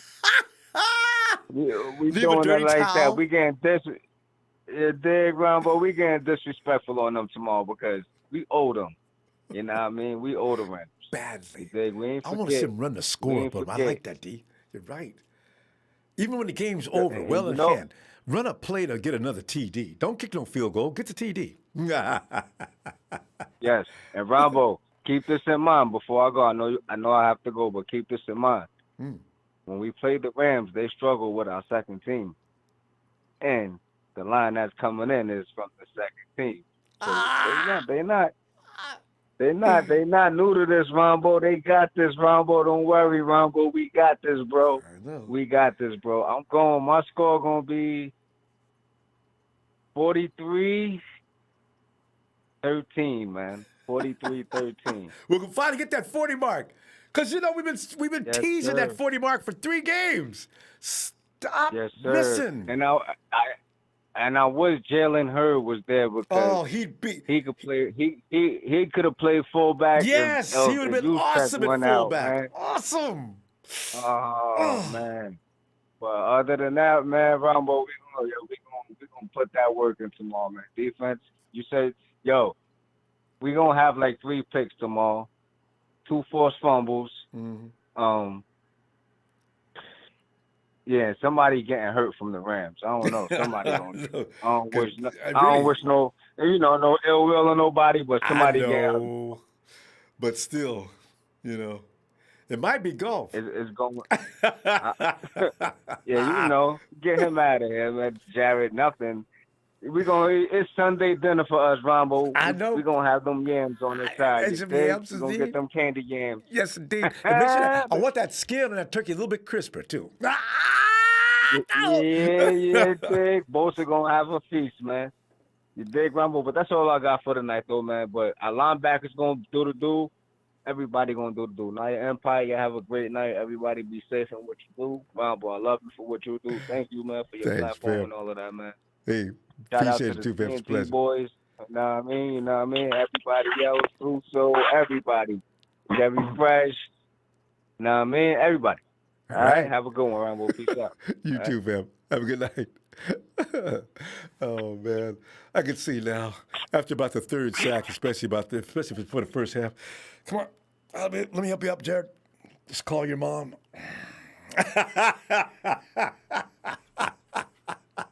Hey, Leon! Come on in, Lee. What up, Ronbo? Man. It's been a minute, bro, but I'm happy I got a chance to call in. Well, yeah, man. Where you been? Yes. Oh, man, it's just every time I try to call in, it seems like it's just a little bit of a wait. So I've been having to get off, and, Yes, so, but you're not stuff, the normal stuff. Sometimes we just get packed in here. But, man, I'm going to get right to the point, Ronbo. All right. Man, tomorrow, the Rams, their offensive line's in trouble. This defense. I had no idea it was that bad. I mean, I didn't know the offensive line was that bad. 37, 53. I didn't either. 41, 52. That is terrible. Oh yeah, that's terrible. But whatever. They were due for this. They built their team to win last year. 2 year window. They didn't. Whatever. It's fine. They built it to win. Now they lost. They only scored 3 points in the Super Bowl. And they as broke. Will says, and they still broke. So hey, it is what it is, Ronbo. I don't feel sorry for them. No way at all. It's funny, man. I'm just looking at it. Oh, that's just something I've been thinking about all week to say. We've all been on here talking about how Levi's doesn't feel like Candlestick, and Levi's doesn't feel like home. I think Monday night's game was the christening of Levi's Stadium. Maybe, actually. I agree. The ghost of Candlestick may have finally... There they are. All right, I'm back. It could be. That's how I feel. It was Monday night. We never, we won 49 Monday night games after that one. Epic. Our defense right. I mean, I think that's the christening of Levi's. All the players said that the crowd was into it. It felt like a home field advantage. So we can stop talking about Candlestick now. We can all go to Levi's and feel good. That game, to me, it proved that, man, Ronbo, I feel like we could go into week 10. Is that week 10 that we play the Seahawks? Is that week 10 or week 9? It's somewhere in there. Yeah, I feel like we could go into that game undefeated. All we got, when we beat the Rams tomorrow, ain't nothing left. Because there's nobody left. It's just the Redskins, the Panthers, and who else? Is that somebody else in there? I'm just forgetting off the top of my head. But no, I mean we can run it up into the Seattle game. Wait a minute. Where are the Saints? when we see the Saints, Drew will be back. True. That's going to be our game. If there's two teams right now in the NFL that can deal with the 49ers. The Saints, of course. Saints, as I mentioned. The Patriots, of course. Green Bay, maybe. I'm not sure about Green Bay, though. Atlanta can't. Yeah. I had Atlanta picked as a possible loss. Atlanta's going to get ran out of Atlanta. Horrible. Oh, yeah, they're horrible. No. There's no reason to even talk about them, man. But, also, let's talk about this offensive line situation. Go right ahead. We lost McGlinchey. We were all upset and worried about School coming in and playing for Staley. I think this new kid, Brunskill, or whatever his name is, I think he's going to surprise us, too. Yeah, I think he's going to surprise us. So I don't think we should be too scared. I am upset about the Juice situation, but he'll be back. One thing that I realized after watching these first 4 games, there's nobody in the NFL that could outcoach Kyle Shanahan. See, there it is. There it is. That's what everybody should realize. It's about the players to a large degree, but it has more to do with Shanahan setting things up. Yep. So I think we should just kind of take a deep breath and say, okay, we know Kyle's gonna come up with some fix for the situation. Kyle's got this. So, yeah, he has this, man. I mean, this is on the talk about Dante too. We're all being hard on Dante. I went back and watched that Football Life on Jerry Rice last night, and it showed how in Jerry's rookie year, at the beginning of the rookie year, he was dropping all his passes, like because he was too nervous. So I'm not calling him Jerry Rice. I don't want nobody to get on here and accuse you of saying that.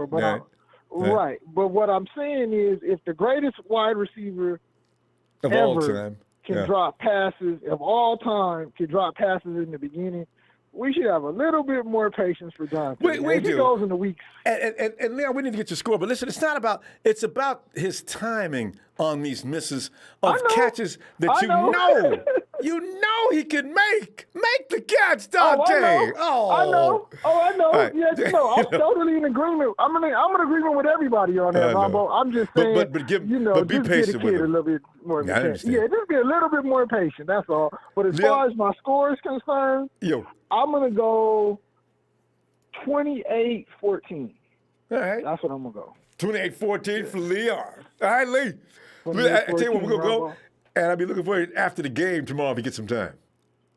All right, sounds good, Ronbo, man. Have a good evening. Like I always say, Niners just a minor was a nation to an empire. Yeah, like it. Have a good night, fam.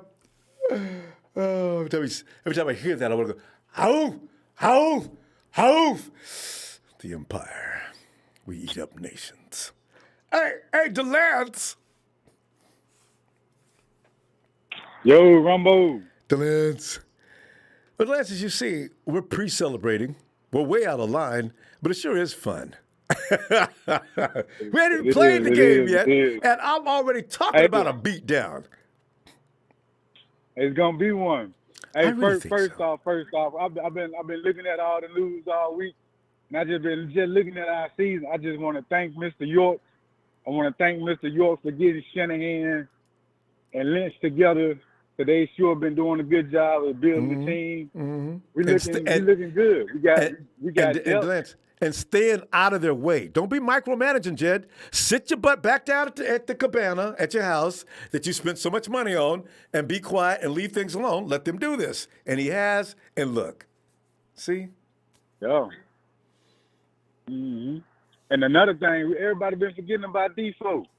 I believe Defoe's going to have a good game tomorrow, too. I'm calling him having 2 sacks tomorrow. Yeah, he's overdue, too. And he ain't got nobody to stop him. He's got Nota Boom and Allen. 37.4. Wait, I'm to 37.4, 53.1, and 41. That's a crying shame. I really am worried about Golf unless they get some new people in there between now and tomorrow, because he is going to get, they going to get him. Yeah. Oh, yeah. They're going to be soul searching tomorrow. Jared. Count the fingers, Jared. How many do you see? Jared there's only 5 fingers on one hand. What are you talking about? Oh, Debo going to get a touchdown tomorrow, too. He's been a little quiet, but, you got the veterans in his ear. They talking him up. Yeah, he ain't going to be dropping no more passes, so I see him getting him a touchdown tomorrow. But as far as my score goes, I'm seeing 38-12. 38-12. All right. 38. Getting close to that 4-0. I like that. You got any INTs in mind? I would love to see Mosley with all that speed he's got. I want to see him pick one off. Because you know what? Tomorrow, it's not are the 49ers going to get some pickoffs. It's how many. Now, I figured 2, most likely, maybe more, but it won't be a cornerback. So it'll be one of the hot boys or something like that. But there's going to be 2 INTs for sure. What are you thinking? Yeah, I'm thinking the same thing. Did you see that Patriots game the other day? Yeah, the Giants. Yeah. The Patriots, they ain't play nobody, but it's gonna be the same thing for us. It's gonna be the game gonna look the exact same. So I'm thinking 3 picks, a fumble, And I maybe a forgot little about that something. I possibility. don't know. We might get something surprise on special teams. We might get a surprise on special teams. So that's what I'm looking at. That sounds like you talk about Richie James running one coast to coast. Oh, yes, there he indeed. goes. Yes, indeed. D-Lan said it yesterday. Oh, Richie. Mm-hmm. He came close last week, actually. He And needed one more block. we too good of a team not to do it. Mm-hmm. We too good of a team not to do it. Yep. Everything is just lined up right for us. So like, yeah, I'm excited for tomorrow. Yeah, I'm kind of just got my feet kicked up, walking my dog right now. So just I'm looking forward to tomorrow. Yeah. All right. Well, you should and get some rest tonight. Get ready to holler tomorrow. And DeLance, anything else you want to add? Man, I just want to say, Nine Empire, get ready to party tomorrow. Get ready to party. 5-0, baby. There you go. 5-0. Hey. All right, Ronbo. All right, fam. Have a good night. Yeah, you too. Thanks. Yeah, there's DeLance. And there's, honestly, I really do hope we see some second stringers in there tomorrow and third stringers. And I really do want to see Nick Mullins play in this game a substantial amount of time. I want the Rams to be completely insulted in this game. I want Jimmy G to sit down early as Jared Goff is out there throwing 65 and 70 times for a futile attempt to even catch up. Because once you get behind, all you got to do is throw the ball. That's all Richard Sherman wants to hear. As he runs up to the line and says, "We'll cover. You rush. You cover. We'll cover. You rush." Where we at? Oh, Gibster. Hey, Gibster.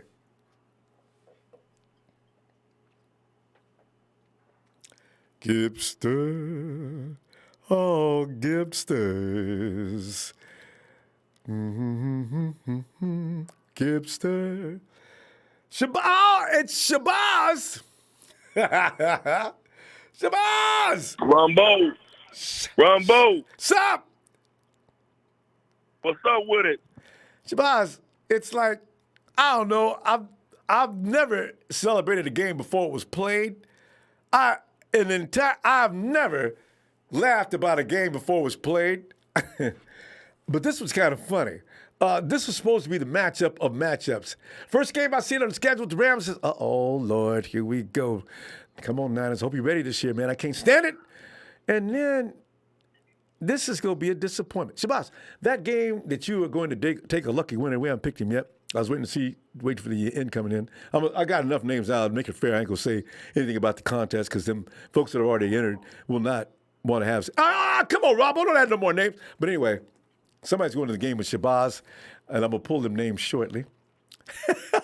At the end of the season. You gotta give us the winner. You gotta give us the winner, Ronbo, so they can go watch us play Mary's Little Lamb Chops. Okay? This is how this game gonna go down. I know please explain it. All excited. All right. Everybody's all excited, and I'm excited as everybody else. This game is a bounce back game for two people. This game is a bounce back game for Pettis and a bounce back game for Robbie Gould. Final score, I got 23-14.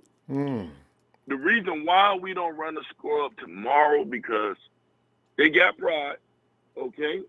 It's a division game, and one thing y'all all keep forgetting is the NFL refs are going to try to help them as much as they can. Oh, think about this now. I forgot about that. Because they don't want to make this a contest. Okay. Yeah. They don't want it to be a contest because the Rams are going to lose, okay? I've been at every game this year at the Cleveland game. I watched Holden on Nikki B about 8 times, and I watched that chump. Oh my God, I forget the young fella name. He did us wrong in the Super Bowl. He's the black. He's the black ref. I forget his name. I don't like him at all. Oh yeah, he was the head. He was the head official. Yeah. Jerome Booker. Man, they turned their back on Holden 10 times. So we got to remember. We're not only playing around, everybody's excited for a blowout. Okay? But the NFL not going to allow it. Know that we're going to beat them. They're not going to allow it. So Robbie kicks 3 field goals tomorrow. We beat these lamb chops 23-14. I'm telling you, they're not going to let us blow them out. It's not good for the They're ratings. Not going to let us blow them You got out. a good point. It's and the Rams are building that $1 billion stadium. It's not looking good for that. Right. Don't do that. It's not looking good. You got a good point. Don't do that. and we blew Cleveland out, they understand that. Yeah. Because they got to make it feel like a chance. You know, and I tell you something else I would do, and I'm being a little cocky here. If I'm Kyle, I'm not Kyle, but I would rest Kittle just because we're gonna beat these suckers because they suckers. Play him in the first half. Play him in the first. And if you know what? If the 49ers got a substantial lead in the first half, once you sit him down, don't put him back up because he'll get cold, and that's a groin strain. Yeah, you don't want to put him back in cold. Yeah, so once you get him warm, let him stay hot, and then pull him out. Yeah. If Kyle don't play him, I wouldn't be mad. I just got Robbie having a bounce back game. I got us beating 23-14. As far as the young fella was saying earlier, who's next on the schedule? If and when we win this game, because I think we win it, but I think we win it closer than what everybody is saying. There's a team that can be overlooked on there that we should never overlook. And that's the Arizona Cardinals because it's a division game. We're going to beat the Redskins no matter what after this game. Shabazz, let me just ask you one thing, no? You see, their new coach and everybody, there's a lot of newness in Arizona that knows nothing about Kyle. Right. Yes. And Arians will still be over there, I'd be scared regarding that aspect. But I don't know. This new situation over in Arizona. You know why I'm scared? Because that young boy is going to be afraid for his life. And when somebody's afraid for their life like Calamari, we know Russell Wilson. Russell Wilson will run around, and he'll try to still find a receiver. Calamari is going to run and be like, Lord Jesus, help me. He's going to try to run for his life. That's what scares me with Calamari. Because he ain't facing no D-line like ours. No. So that's why we can't overlook them. We just can't overlook them because, remember, we're going into division games. You got to respect your brother, your sister, because you may have beat them up 3 times, Ronbo. It was 7 of us growing up, but guess what? One of these times I'm going to catch you with a good one. I'm going to catch you with a good one. And, you know, go down. Crazy stuff can happen. Yeah. It can go down. Yeah. And I tell everybody this, look, Empire, pipe down a little bit. We don't want to remain humble. You know who we want. You know who we want winning throughout. Because when they've had winning seasons throughout, it's New England. They choked in the Super Bowl. I noticed we that. Don't want no 15-1. Okay, we're not playing. We're 49er fans. We're not Seahawk fans or Cardinals. We're not playing for no win. We got one win on our mind, and that's the last win in February. Okay, I want to do what I said before the season. Start 11-5. I want to get hit in the mouth late. Okay, it hurt. Whatever. And learn. Get hit in the mouth late. And learn. That's right. And everybody wake up like, wait a minute. Did we just get hit in the mouth? Get hit in the mouth. Okay. There it is. Let's not get beside ourselves. Win this one, because we all want this one for personal reasons. Okay. And also the Rams ain't worth a damn, Shabazz. That's the thing. I'm looking at the Rams, and like I told everybody before the season started, when everybody talking about Rams still got a chokehold on this division. What? Oh, right. Please, somebody explain to me how they got a chokehold on this division. Lost half the offensive line. No chokehold. Oh. And Todd don't want to play. Okay? And that's okay with me. But, yeah, you know, and I mean, there's just bigger fish to fry. But we need it to be close so they think they got a chance later on. Yeah. And let's still not go for 14-2 because 14-2 is dangerous to youngsters. Okay, you need Nicky to go through what it feels like. Yeah, you don't need to do that. Now, you know who we want to be 14-2 before I go? We want New England 14-2 going into the playoffs. Give them 15-1 then, Shabazz. 15-1. Right, well, 15-1. You know, but remember, Brady traditionally doesn't win Super Bowls when he's had great regular seasons. Honestly, so you know what? Remember Shabazz, that. We got to get your score, but listen, Brady's been looking like so in all these ones. It's the defense that are winning them games. But Shabazz got 23-14. That's right. Shabazz! 23-14. All right, fam. I love y'all. Shout out to the family. I'll be there tomorrow for some lamb chops. You'll see me with my red flag, my road flag, and whoop, there it is. Love it. All right, Shabazz. You have a great night. Enjoy that game. All right. All right. Hey, Shabazz. I'm so cal. Hey, Gibster, are you available? I am available. How you doing, Ronbo? Gibson, I don't know. I'm way more relaxed than I have a right to be. They are an NFL team. They are professionals. And we're way out of line, at least I am, sitting here with this brimming, my cup floweth over with just complete confidence. I don't know what's gotten over. I'm just looking at, I guess because I've seen a photo of the names of these guys. Whitworth is having a below par season at 70. And then there's Noteboom, though. I think he's one of the rookies at 37.4. I don't know that I've ever seen an offensive lineman with a score or a stat worse than that. Allen is at 53.1. Blythe has a 41. And Havenstein, all these no-name offensive linemen, tomorrow are going to get baptized in hell. Yeah, sir. Flames whipping up around them. Now, with those are great in the offensive line, but keep in mind the Rams do run a lot of max protection sets where they'll have a tight end and two running backs stay in too. Yeah. Keep moving, Rams. Don't stop. Yeah. But there's also Goff likes to do those big bootlegs and things like that. Well, he's going to bootleg, and as he turns around, hi, Jared. What? Boom! Oh, you read the boot? Oh, my God. Or worse than that, Quan Alexander reads it. There's a lot of reasons to know the Rams are going to fail unless they come up with exactly the right timing on these moves and quick release. Jared's he's not famous for his quick release. But I'm sorry. Go ahead. Explain. No, yeah. Those Bloodhounds definitely have the scent of Goff, so he should definitely be worried for sure. Oh. Before the season, I did have us losing this game. I know. One of them had trying to stay consistent. Right. I don't think we'll go 16-0, so I'm going to try to be realistic this week. For everyone else's hype, I'm not going to rain on your parade. I'm not going to say you're wrong or anything like that. I'm just going to point out these things. Okay? 16-0 is tough. Keep in mind that the Rams are having twice as many days to prepare than us. Well, so then there's that. That'll be pretty significant. Yeah.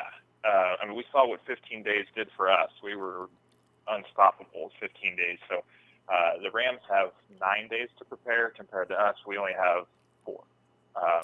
Gibson, I just want to add one thing on that, though. They've been indoors due to some disasters going on down bad south. Weather. Yeah. But I don't know how quality they have, so for sure. And the other thing that I'm worried about is the Rams are in a must-win situation. True. One of the biggest criticisms that I had for them this year is that they built a team, but they didn't build the culture around the team. So this year you're seeing after they lose a Super Bowl, they look very undisciplined. They look lazy in their assignments. They don't seem as fast as they used to be. Or dedicated. Or dedicated, yeah. So I think part of that's because they opened up the checkbook before they built the culture.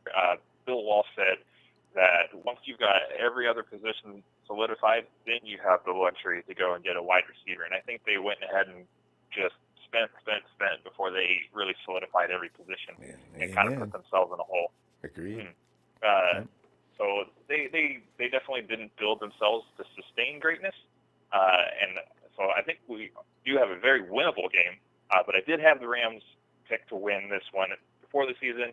So I'm going to say the score will be 20-17 in favor of the Rams. There you go. Yeah. Gives us remaining consistent. You got to respect a guy that doesn't step off for any reasons. Just stick with the plan. 20-17. Yeah. Gipster says Rams will win it. All right. Yeah. Well, I got to go with that. I mean, you're all right. Their backs are against the wall, and the 49ers. The 49ers probably like the win streak. It's probably almost an equal feeling. But well, you're right. We'll see. And both teams got a lot of injuries. I did start us off at 10-6 before the season. I think I'm going to confidently move us up to 13-3. Oh! You went farther than me. I said 11-5 a couple of weeks ago. If tomorrow they win, though, I'm going to be with you at 13-3 because I only see it too. And the Ravens. Do the Ravens scare you anymore, Gibster? The Ravens don't scare me. The Seahawks don't scare me either. No. The Seahawks. Russell Wilson had the best game of his life, and it took a missed field goal to beat the Rams. Right. The Seahawks don't scare me one bit. Yeah. But did you see that article from Football Outsiders explaining where we stack up with the greatest teams of all time? No. They actually had us 6th best of all time since they've been keeping stats. Covering team Yeah. efficiency since 1986. Wow. So we're up there with the Greatest Show on Turf from 1999. We're up there with the 2007 New England Patriots, like in there with that group. Yeah, so like I don't think we are a pretender in the slightest. I think we will destroy a lot of teams, especially these teams that aren't complete football teams, and we got to be the most balanced team in the league right now. I mean, goodness gracious, that run game. Ooh. It's amazing. Gibson, do you realize that it's been like things that people have been keeping? It's almost blasphemous to say that this unit is better than Harbaugh's clubs.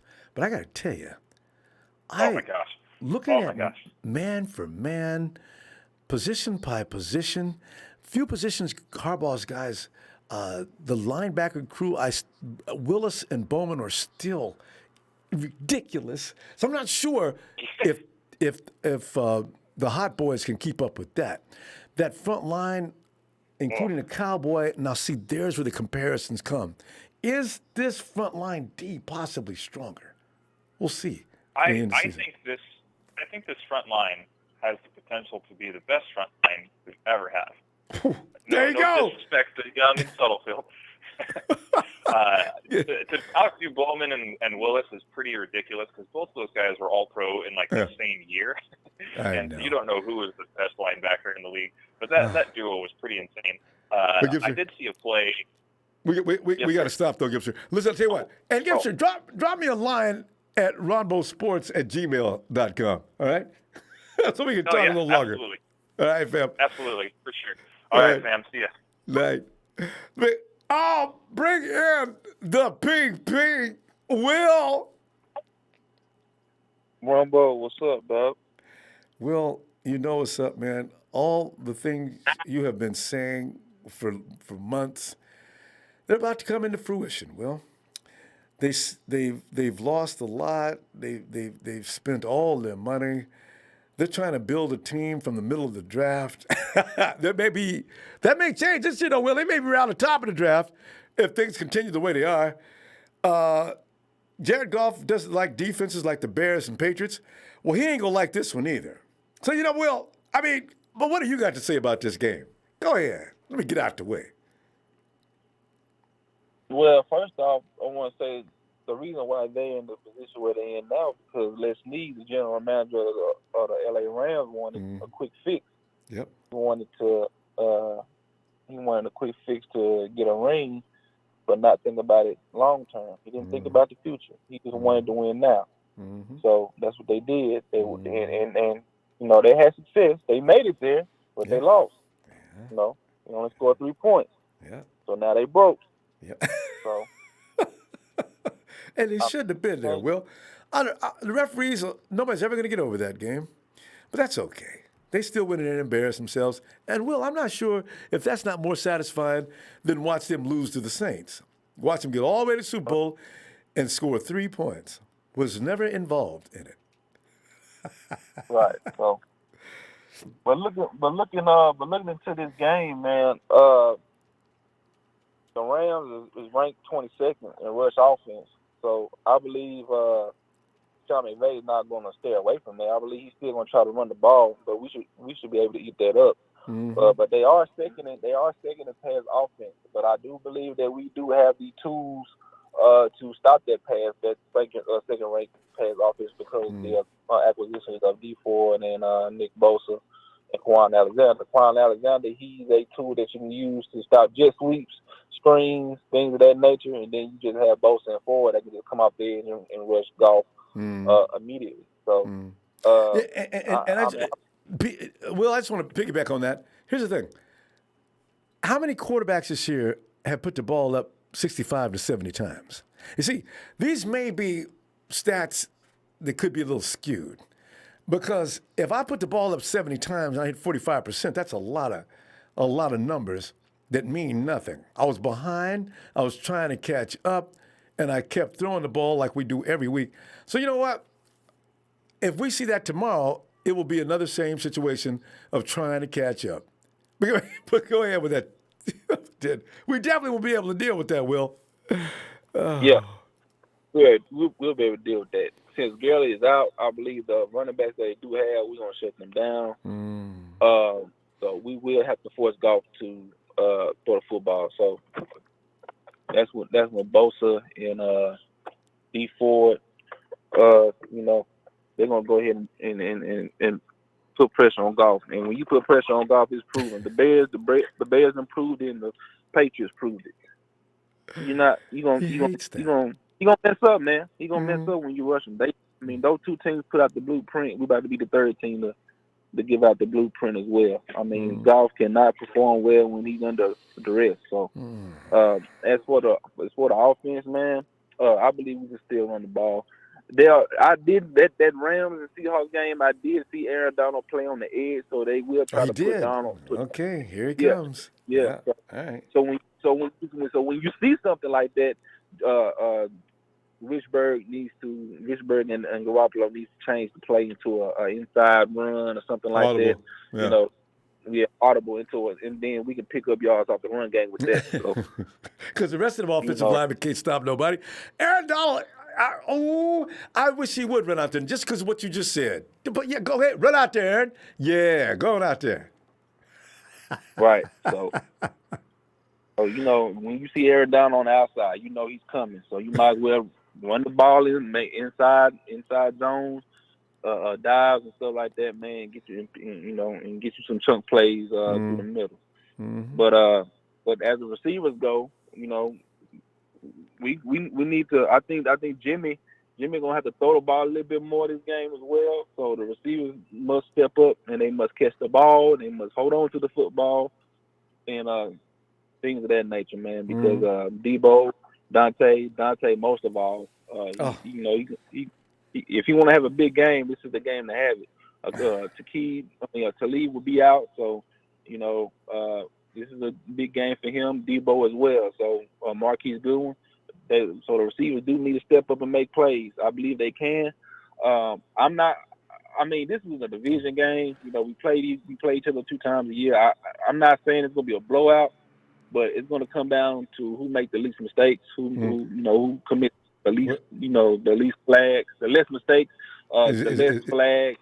It's gonna be the turnover winner. But Will, what is going to be your score? I think 30-21.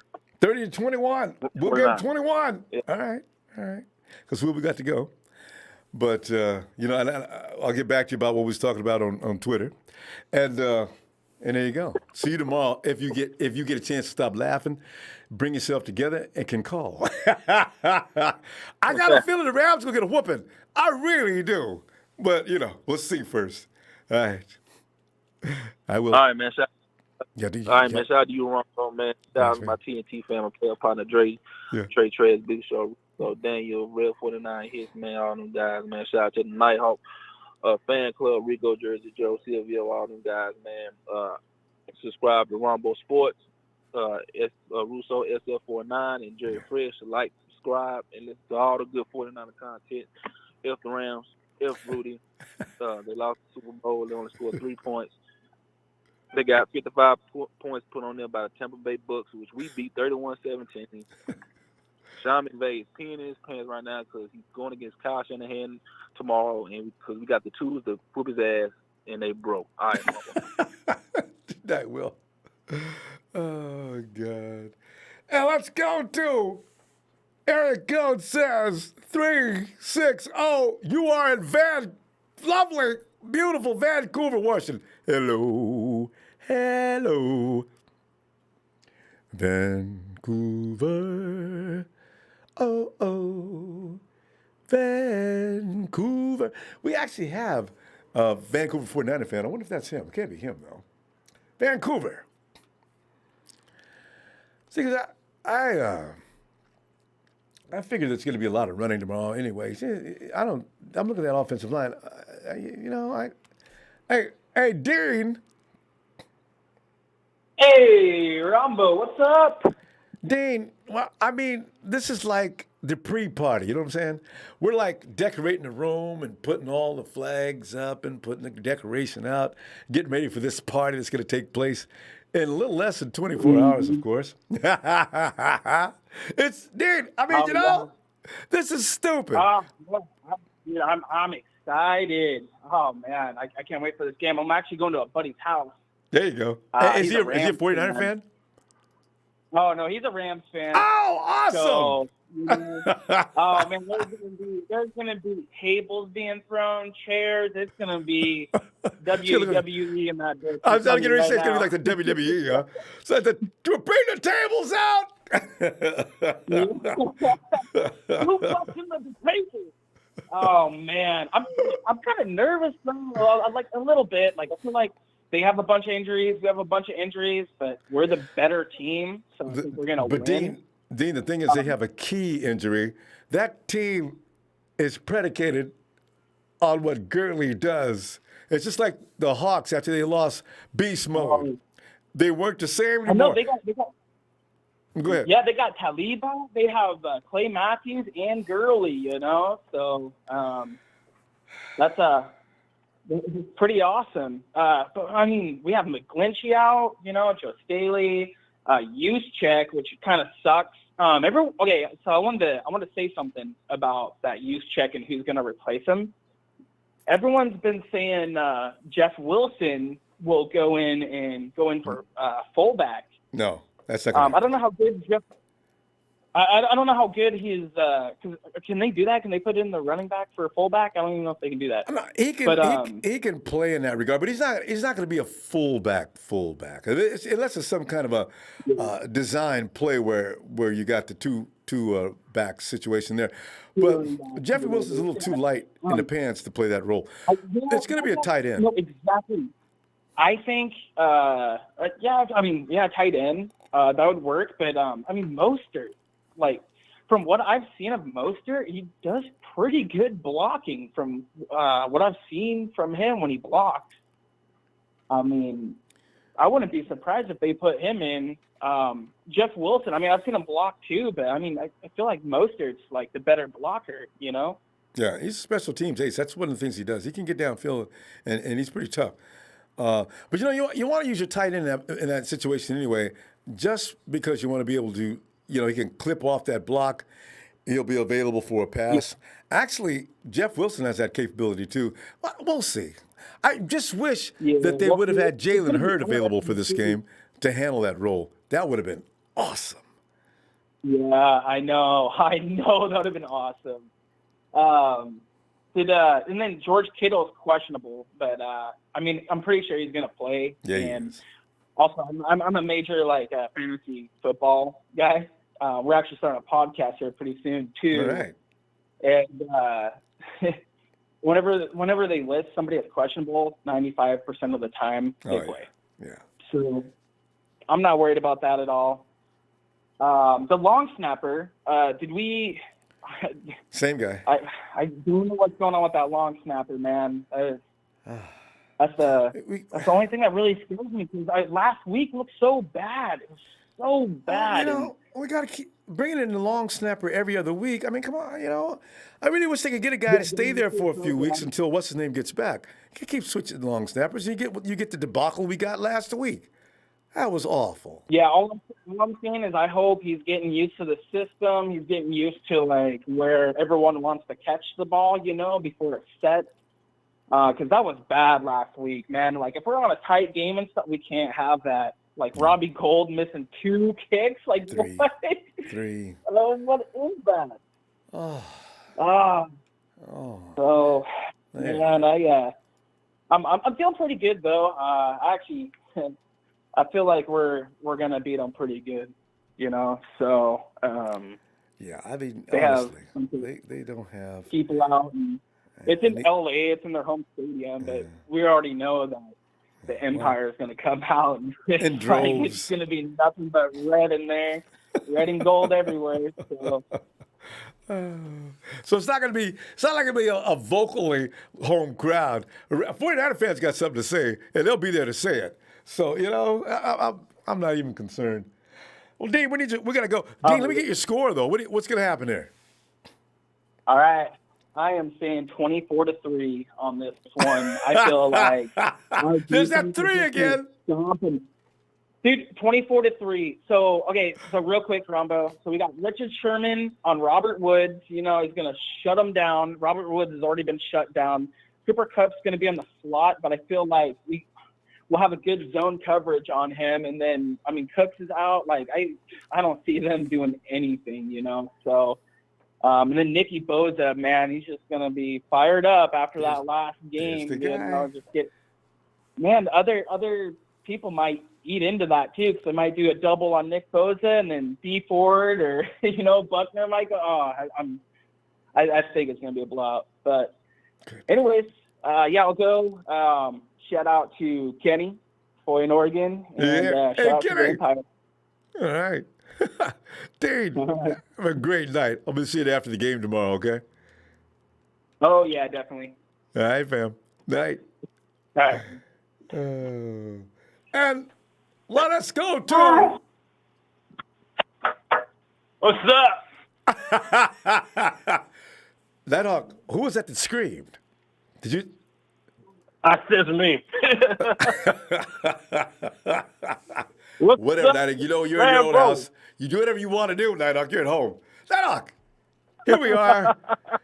Before this season started, this was one of the games that everybody circled. Well, we'll probably split with the Rams because, whatever reasons. Nighthawk, ain't going to be no splitting with no Rams. Nighthawk, we clowned and laughed about that team. During the time, it wasn't funny. We said, man, Rams went out and bought them a championship. They went out and, they got everybody who's anybody that was available, put you in a Ram uniform and put you in a Ram uniform. Now we go win this division. Okay, Nighthawk, they had the 2 years, went to the Super Bowl, though they shouldn't have been, and they lost. Now, everybody left, and they got a bunch of people hurt. Now they've become a joke. We're under a lot of pressure, Nighthawk. If we don't beat the Rams tomorrow, this will give all the people who've been hating on the 49ers all the ammunition they need. They will talk about the 49ers like they've got a tail unless they win that division. So, Nighthawk, what's going to happen tomorrow? I think we're going to beat them because you know what I like about Bosa? It was funny what he did to Baker. Baker. He said Baker. Come on, Baker. Challenge us. I like the way he did that flag. He was like, okay. Boom. Boom. Blam. He's a bad dude. He's the kind of defense. He's like a quarterback. He's quarterback scaled. He's very funny. I mean, this dude is like the scariest dude we have probably on that defensive line. He might talk. He might do the same thing to the Rams quarterback. But you know what? I wish he was mad at the Rams quarterback like he was Baker Mayfield. I mean, the last thing anybody wants to do if you're a quarterback is piss him off. My God. At first we drafted him. I said, why we pick him? Mm-hmm. But now I know. Yeah. Hey, they was trying to tell everybody. He's something. Yeah, they're trying to tell everybody this is the best defender in this draft. And you know what? Here we are in week 5. There's no doubt about it. So, we got the right guy. And for the lamb sharps, I'm not scared of them. We're gonna. I mean, if we beat them, if we beat the Rams, we have like a big lead in the our division. If we beat the Rams, they're gonna be down 3-3. Oh, that's a terrible record. They will never catch the 49ers being 3 games behind them. Not this year, they won't. 3-3 means basically the Rams then have we're dead. gonna beat. Then we're gonna beat the Skins. We're gonna be 0-7. We got 0-6. 6, yeah, 0-6. 0-6, and then we're gonna beat Panthers, Seattle, and take that 7. Oh yeah. Hey, wait a minute. Are the Panthers? Okay, we got Washington. Yeah, Panthers. We got the Panthers. And then yeah, the Panthers. Who's after the Panthers? Yeah. Is it Seattle time yet? I mean, I forget the schedule. But I can't remember, but I know we're going to get Carolina. I'm not scared of no Cam Newton. They don't have Cam Newton. That's the fun thing about it. Actually, this quarterback they got now is doing a pretty good job, though. That's not going to be an easy game. That's going to be more difficult than this game for sure. The Panther game is going to be tough. McCaffrey and that quarterback have got chemistry. So that's going to be a tough game. They got a couple of good wide receivers. That game will be worth playing. Yeah. But like I said, for my score for the Rams, I think it's going to be 49ers 35, Rams 20. All right. Put Nighthawk down for 35-20. Hey, this will only be the second time we gave up over 17 points, and both them 17-point games was gifts. So the Rams are probably not as good as Tampa Bay, and we didn't give them but 17 points. Who else did we give 17? We gave the Bengals 17, but both teams got points in the last closing minutes of the fourth quarter. Let us see. All right, Nighthawk. Like I said, 35-20. Yep. Yeah, all right. Are you ready? I'm going to give you the holla and see you tomorrow. Yep. Niners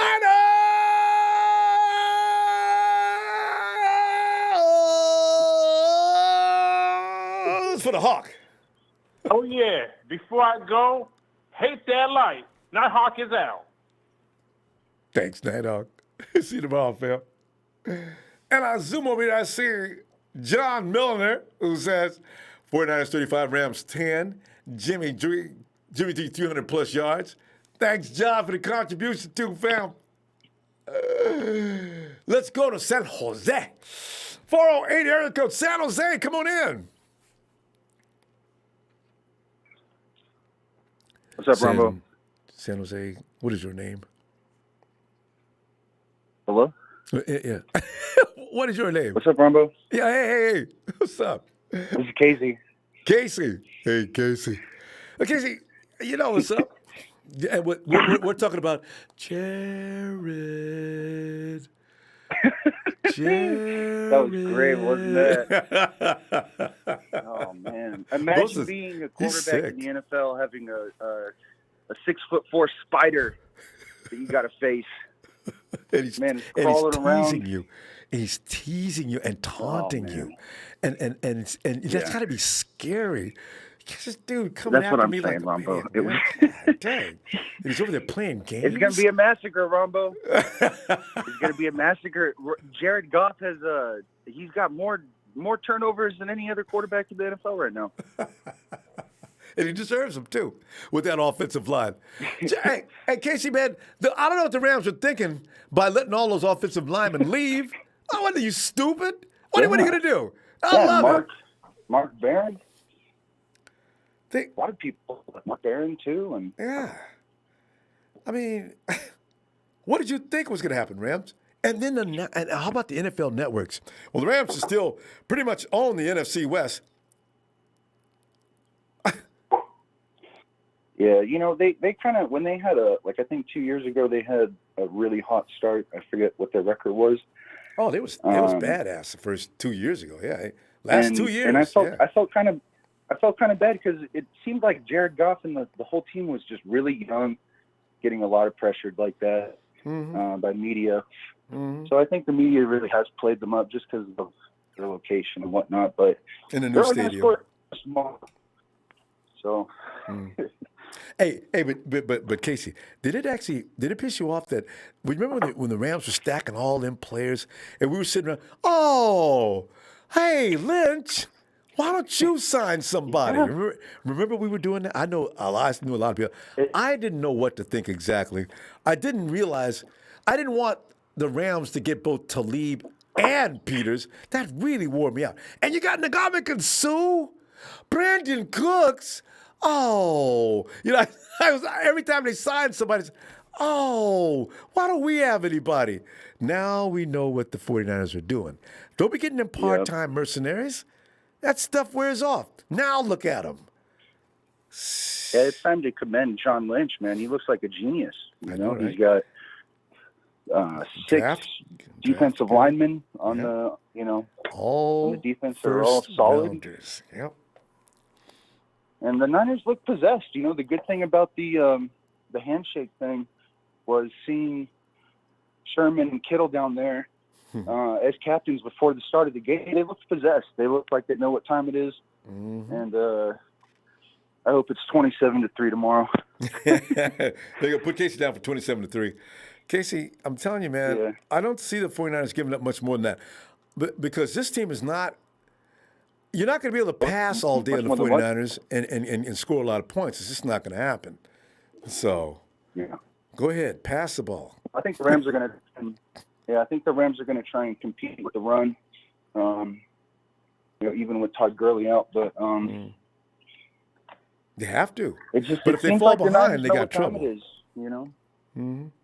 Yeah, I feel like there's kind of no way the Niners lose tomorrow. But see, that's that's what I'm thinking. It's the NFL. How do you lose to these guys? I said the same thing about the Patriots and the Giants. So, in the beginning of that game, the Giants and the Patriots, I thought the Giants might pull that one off. And then the Patriots finally, they just Edelman the Giants to death. God, you guys can't do anything with Edelman? That was a hell of a catch, though. That he made. That diving catch was beautiful, though. That's what he does. Him and Brady, man, they got this chemistry. You know what, though, Casey? That's another thing, too, that people kind of, we kind of haven't. I feel like Sherman really hasn't sunk into the Niners yet. Like, the NFL doesn't know that Hall of Famer is leading the Niners defense. You know what I mean? And, then you add Wes Welker coaching. The Niners know what time it is, man. It's a good time. It's a good time to be a Niner fan. It's going to get better, too. Yeah, what I really want to know, the 49ers got to know, everybody's going to still keep talking stupid. Well, you guys haven't played anybody. Well, we played what was on the schedule. You got to beat what's in front of you. So make sure you beat every team up like you beat them up. We have dominated every team except for the Steelers. And actually, they dominated the Steelers, too, because you have 5 turnovers. 5. And you still won the game?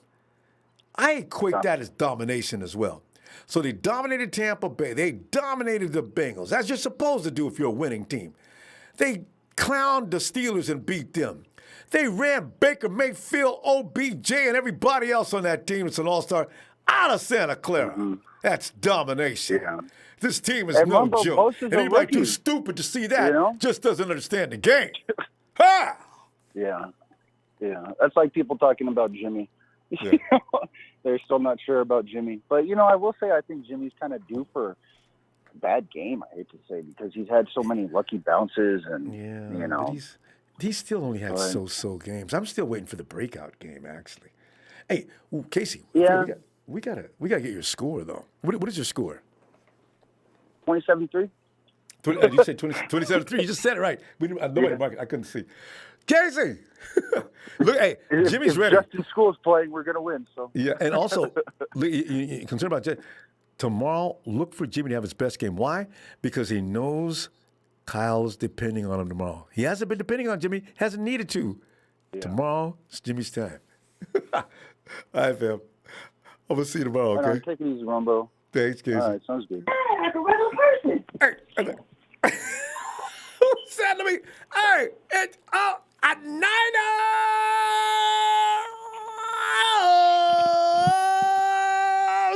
for the ride. Rod!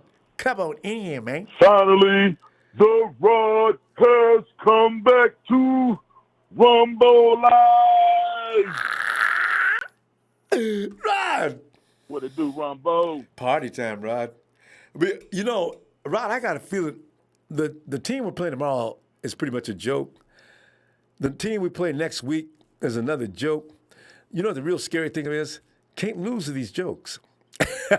That's a lot of pressure when you think about it.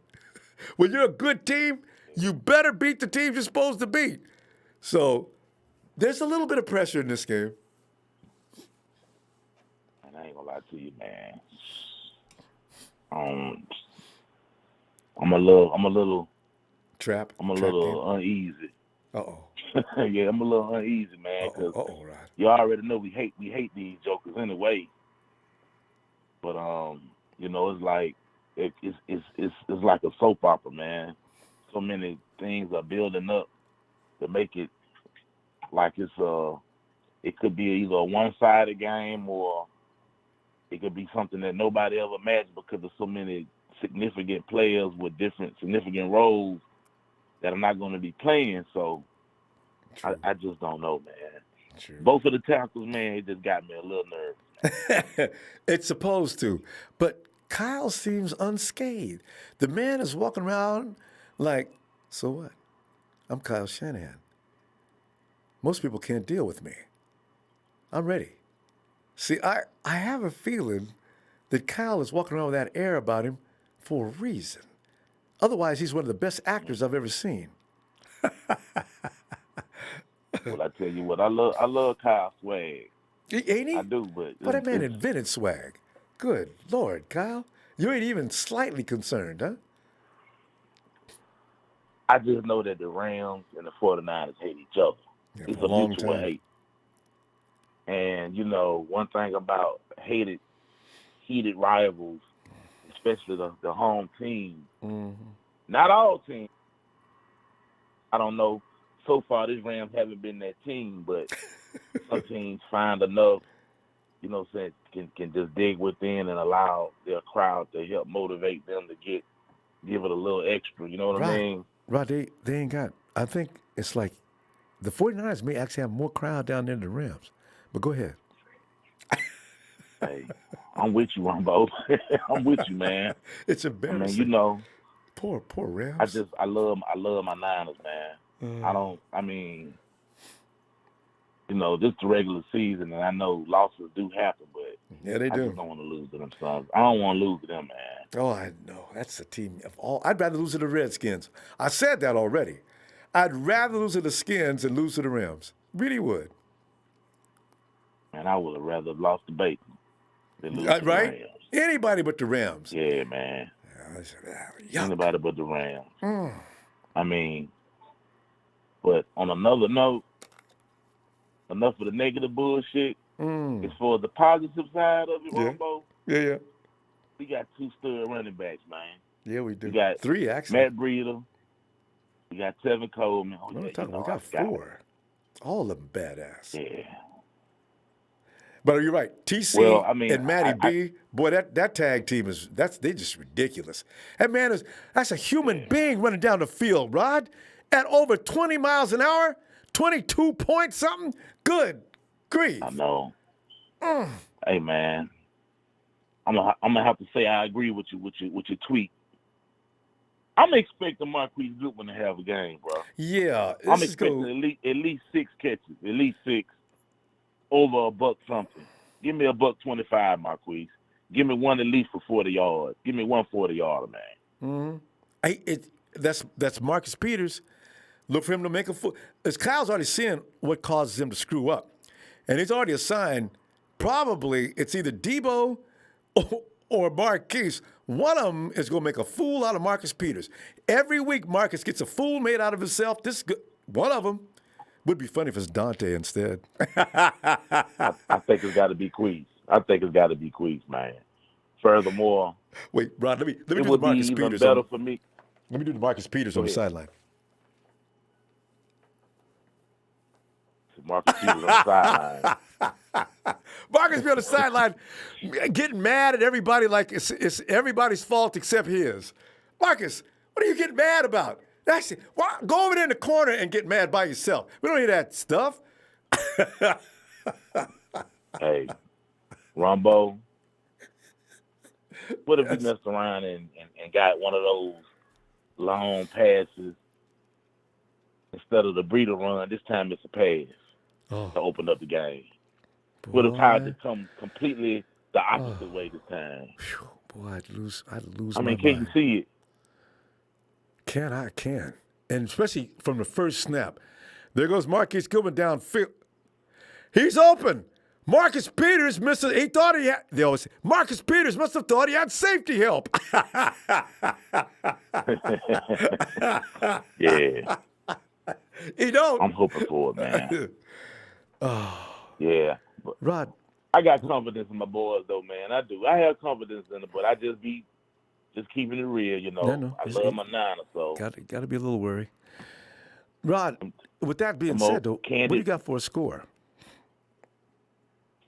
I'm going to go 24-15.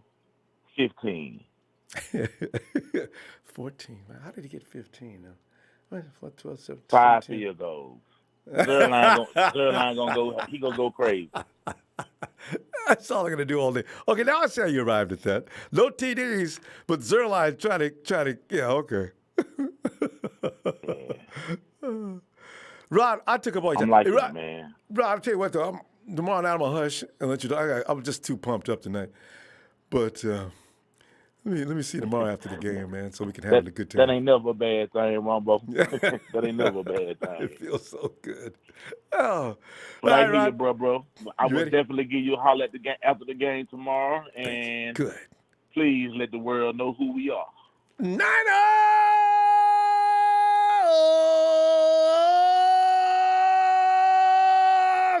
Ride! Shout out to the Empire. Shout out to Ronbo. Shout out to my boys, TNT. Shout out to the Hot Boys. Yeah. We'll see you tomorrow, Ronbo. Sure will. Night Rod. Let's go to Cream. Hey, what's going on, Ronbo? Cream, man. I'm just every time I got him posted up over here next to me. Every time I look at that offensive line, 37.4, 53.1, 41.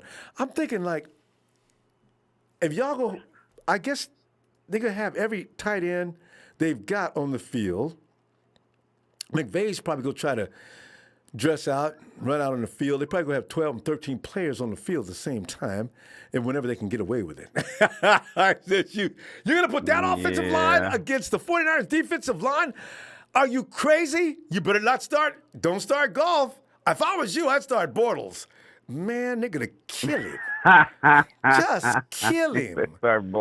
Ain't no skills up there to stop nobody. DeForest Buckner, Nick and D. Ford, Eric Armstead. What is that? Oh, this is gonna be ugly. I just really do. That is not even speculation. When you look at it, that's obviously what's going to happen.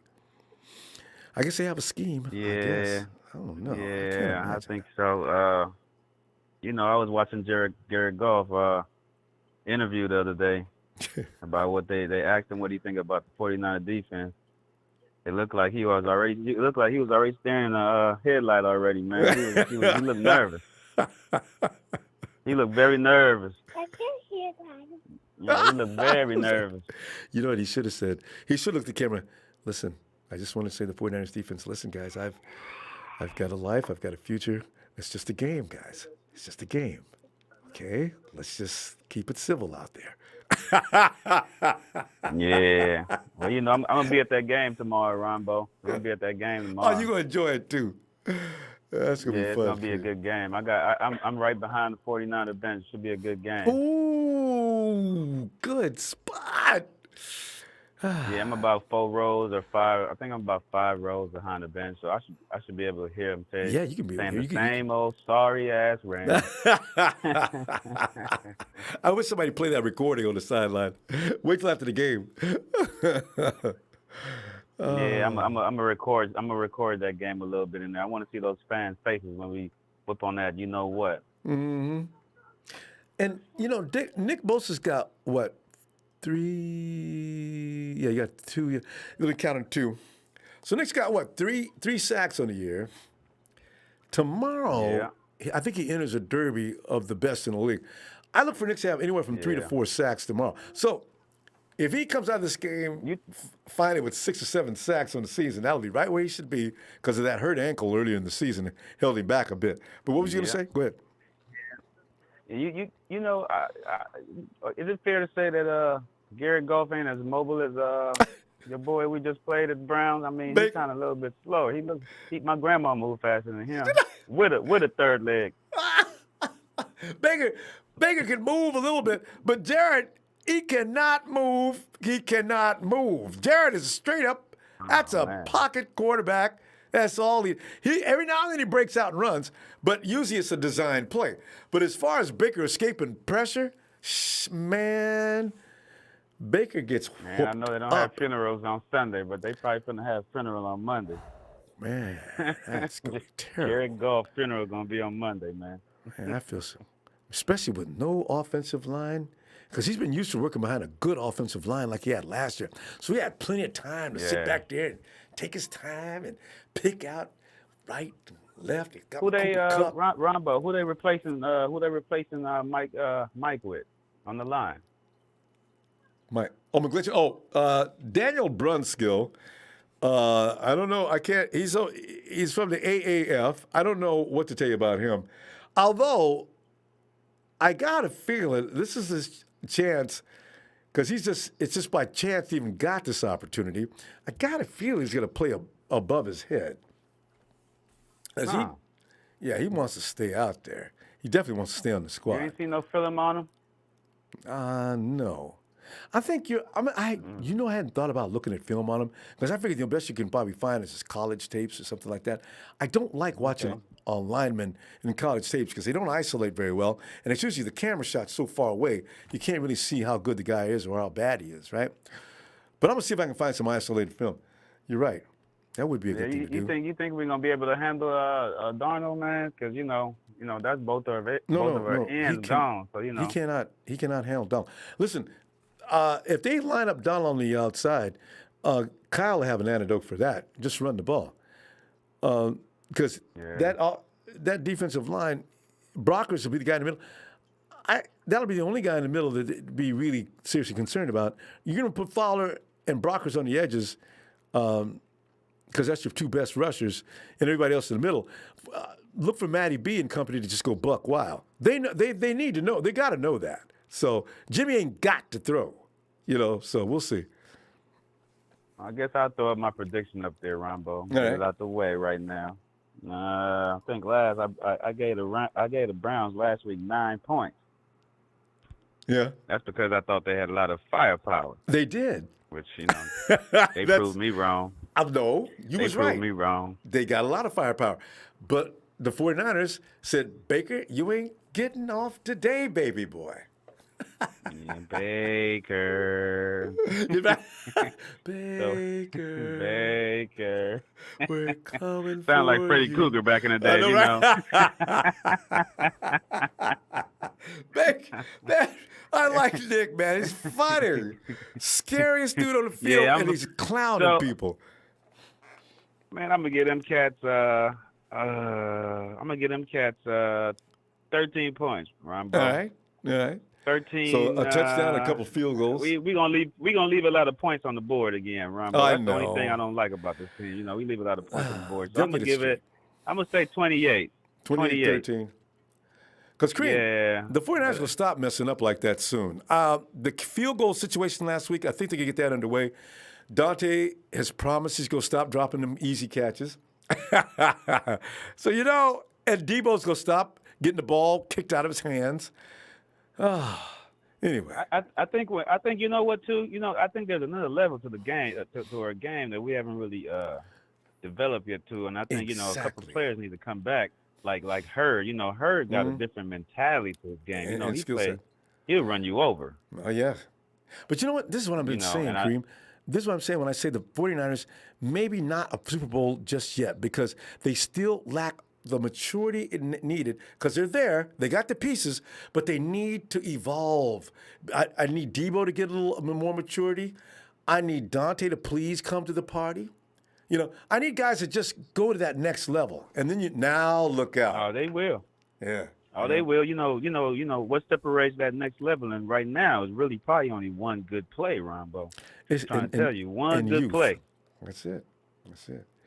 Kareem, hey, Kareem, we got to go, though. I'll see you tomorrow after the game if you get some time, right? Give us a call. Yeah, everybody hit that like, Thanks, Ronbo, thank you again for that platform you give out to us, man. It's a pleasure, fam. It's always fun when you're a Niner, y'all. So hit that like. I'm out. All right, I agree. Appreciate you, fam. Have a good night. Okay, let me make an announcement. The irritant known as Taka Kale, we all know and love him, is lying. I had my producers see if they could find him because I was dying to talk to him. He's been in there running his smack and talking and lying for weeks. I wish you would get on the phone, Mr. Kale. We've been looking for you. So pay no attention to him. Nobody's ignoring from him. And you know me, I don't be running from nobody. So there you go. Hey, Emilio! Yeah. Emilio! Yeah. Emilio. Boy, you do run. You do run, but you run from me. You try to avoid me. Yes, you run from Emilio. But Emilio used to make me depressed. I wasn't scared of him, but he was always bringing the truth. I didn't want to hear the truth. It's like that movie. You can't handle the truth. I couldn't.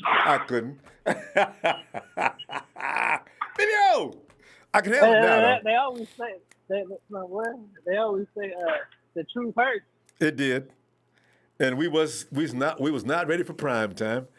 No matter how much I wished it, boy, we ready for it now. Though. Emilio, the Rams look like a hospital ward. Wait, you said the who? Wait, the who? The Lambs, the scams. Okay, I was about to say I misheard you there. I said, what did you call them? I never heard of them. They used to be You got the the wrong Rams. team. No, they were never the Rams. As long as you've been the Niners, it's never been the Rams. They've always been the Lambs. Well, when you drive to L.A., you see that sign up there, and you read it as it is. But what I always want to do is get out the car and take a spray paint can and go up there and change that. But you know how L.A., them dudes down in L.A. is crazy. I don't want them shooting at me while I'm up in a vulnerable position up on the billboard. Well, I give a damn. I've never liked the Rams, no matter how good they were. There's only two players I've ever liked on the Rams. Only two. Who's that? Marshall Faulk and Jerome Bettis. Other than that, I've never liked them. Yeah. Because those were talented. They were talented players. Yeah. I've never liked. I hated Kurt Warner. I know, man. I mean, the Rams. It's Lambs know that it's their time to get a whooping. I mean, they paid their money and they got the little 2-year window, and now they've turned to poo-poo, and this was coming. Anybody could see it, and they're gonna be worse than that next year. So, oh no, they just mismanaged that team. I know they were trying to win, wanted to be a Super Bowl champion. They were trying to do what the Niners did, bought the Super Bowl in '95, and it didn't pan their way. Their problem was it just sucked that the Patriots were still good. That was their problem. Hey, and that wasn't the best. That wasn't the best of Patriots either. They was kind of weak that night too. That just shows you how bad the Lambs were. But as long as Tom Brady and Belichick are there, you always got to think, well, they're gonna make the Super Bowl. Even now, I still think they're gonna make the Super Bowl. Until they disappeared or somebody officially knocks them off, you can't say they're not going to go to the Super Bowl. Man. It just sucks to say at times, but whoever it is going to be the Patriots and somebody else. Maybe somebody else, but it's going to be the Patriots in the Super Bowl as far as the Patriots versus whoever in the NFC. Because there's really nobody that good in the NFC besides, let's say, the Ravens. You mean AFC? Hey, you know what? Well, yeah, AFC, but Billy. That's about it. Kansas City's kind of few steps off just because they got players hurt, but other than that, it's just really you can really say maybe 2 or 3, maybe 2 teams are better than or as good as the Patriots. Other than that, it's in the Patriots in the Super Bowl. Because I thought the Chiefs was gonna make it, but you know what? The Chiefs. Well, it's just they got hurt players right now. Yeah, they may resurface. Chiefs may be back. Yeah. That's just it. They got a bunch of hurt players, so I think with them they'll do a lot better. It's just as soon as they get the players back, just hoping it's not too late where they're too far behind trying to play catch up. So they should have beat the Colts, but they just messed up. I don't see how they just do that. And the Colts start running smack. I couldn't stop laughing. The Colts are running smack. They escaped, and now they talking smack. Oh, man, hey, man, come on, man. The Chiefs, man, that's way over. Oh, no. Guys, you may see them again. I'm sorry. I disagree with that. They're actually one television team. Like I said, if it ain't the Patriots number one, it should be the Chiefs. Like I said, the Chiefs are really a talented team in the AFC. I'm sorry, sir. They just the Colts are just talking shit just because they beat them. Hey, I don't see the Colts better than them. No. Hey, and wasn't you one of the people that wanted Mahomes? I didn't really know much about him other than the air raid off. No, I didn't know nothing. I didn't know nothing about Mahomes. I didn't. It wasn't me. Because I saw it just his workouts or whatever before they drafted him. But no, I didn't really know nothing about Mahomes. You know, if Kyle Shanahan had Mahomes, Andy Reid does a great job with him, but good Lord. Jimmy G's going to show up tomorrow, though. You know what? You think about it, he might do a good job because you see what he did with RG3. So if he had Mahomes, he'd be dangerous. Damn. Emilio, let me get your score, man, because I'm getting ready to shut this shop down. What do you got for this game? Well, to me, it's just because of the divisional game. And no matter what we've seen past years, no matter how horrible we've been and how good the Rams been, if it's not a blowout, it's always a close game, which is crazy. I say we win 27-21. 21, like I said, it's always been like, no, we've even had the crap bowl. We've been two of the worst teams in the NFL. So for me, I say we won a plus one, 27-21. 27-21, Emilio. All right, fam. Emilio, I would like to see it. I would like to see an ass whooping. And you know what? I just don't see that. Let's see how bad that defense mangles him up in the first half. Because as soon as Jared Goff gets his feelings hurt, he's gonna go into mistake mode. Let's see if they get that done in the first quarter. Look forward to get. No, I agree with you there. Yeah. No, if the defense just destroys this man and hurts his feelings, it's gonna be a blowout. Yeah, he gets if real he can desperate. Stay poised and it'll be a blowout. If it's a blowout, I honestly see in our first 40 of the season putting up 40 points our first season. Ooh. All right, Emilio. So at that point, I would see 49-10 at that point. I wish they would. If 49 score 49, I'll lose my mind. They left a good mark on them then. 49! 49 left 49! Emilio, let's see. Hey, fam, get some time. I'll be looking for you tomorrow, okay? All right, for sure. I'll let you know. All right, fam. Later. There's Emilio, 27-21. Taga, man, did we block Taga? We didn't block it, did we? Taga, stop lying, man. Hey, look, Taga, you know, we don't mind you coming in, talking all that nonsense and foolishness you talk, but man, be a man, boy. Stop lying. Nobody's running from you. If you want to call us, call. You know what? We're out of time now. Taga, after the game tomorrow, will you? I'd love to talk to you. I want to hear the voice of the guy who knows little to nothing about football. Love to hear from you. But fam, meantime, I'm going to go ahead and let's get ready for that game tomorrow. Should be fun, fam. Hey, and don't forget, hit the like, fam. Have a great night if you can sleep. I know I ain't going to be able to.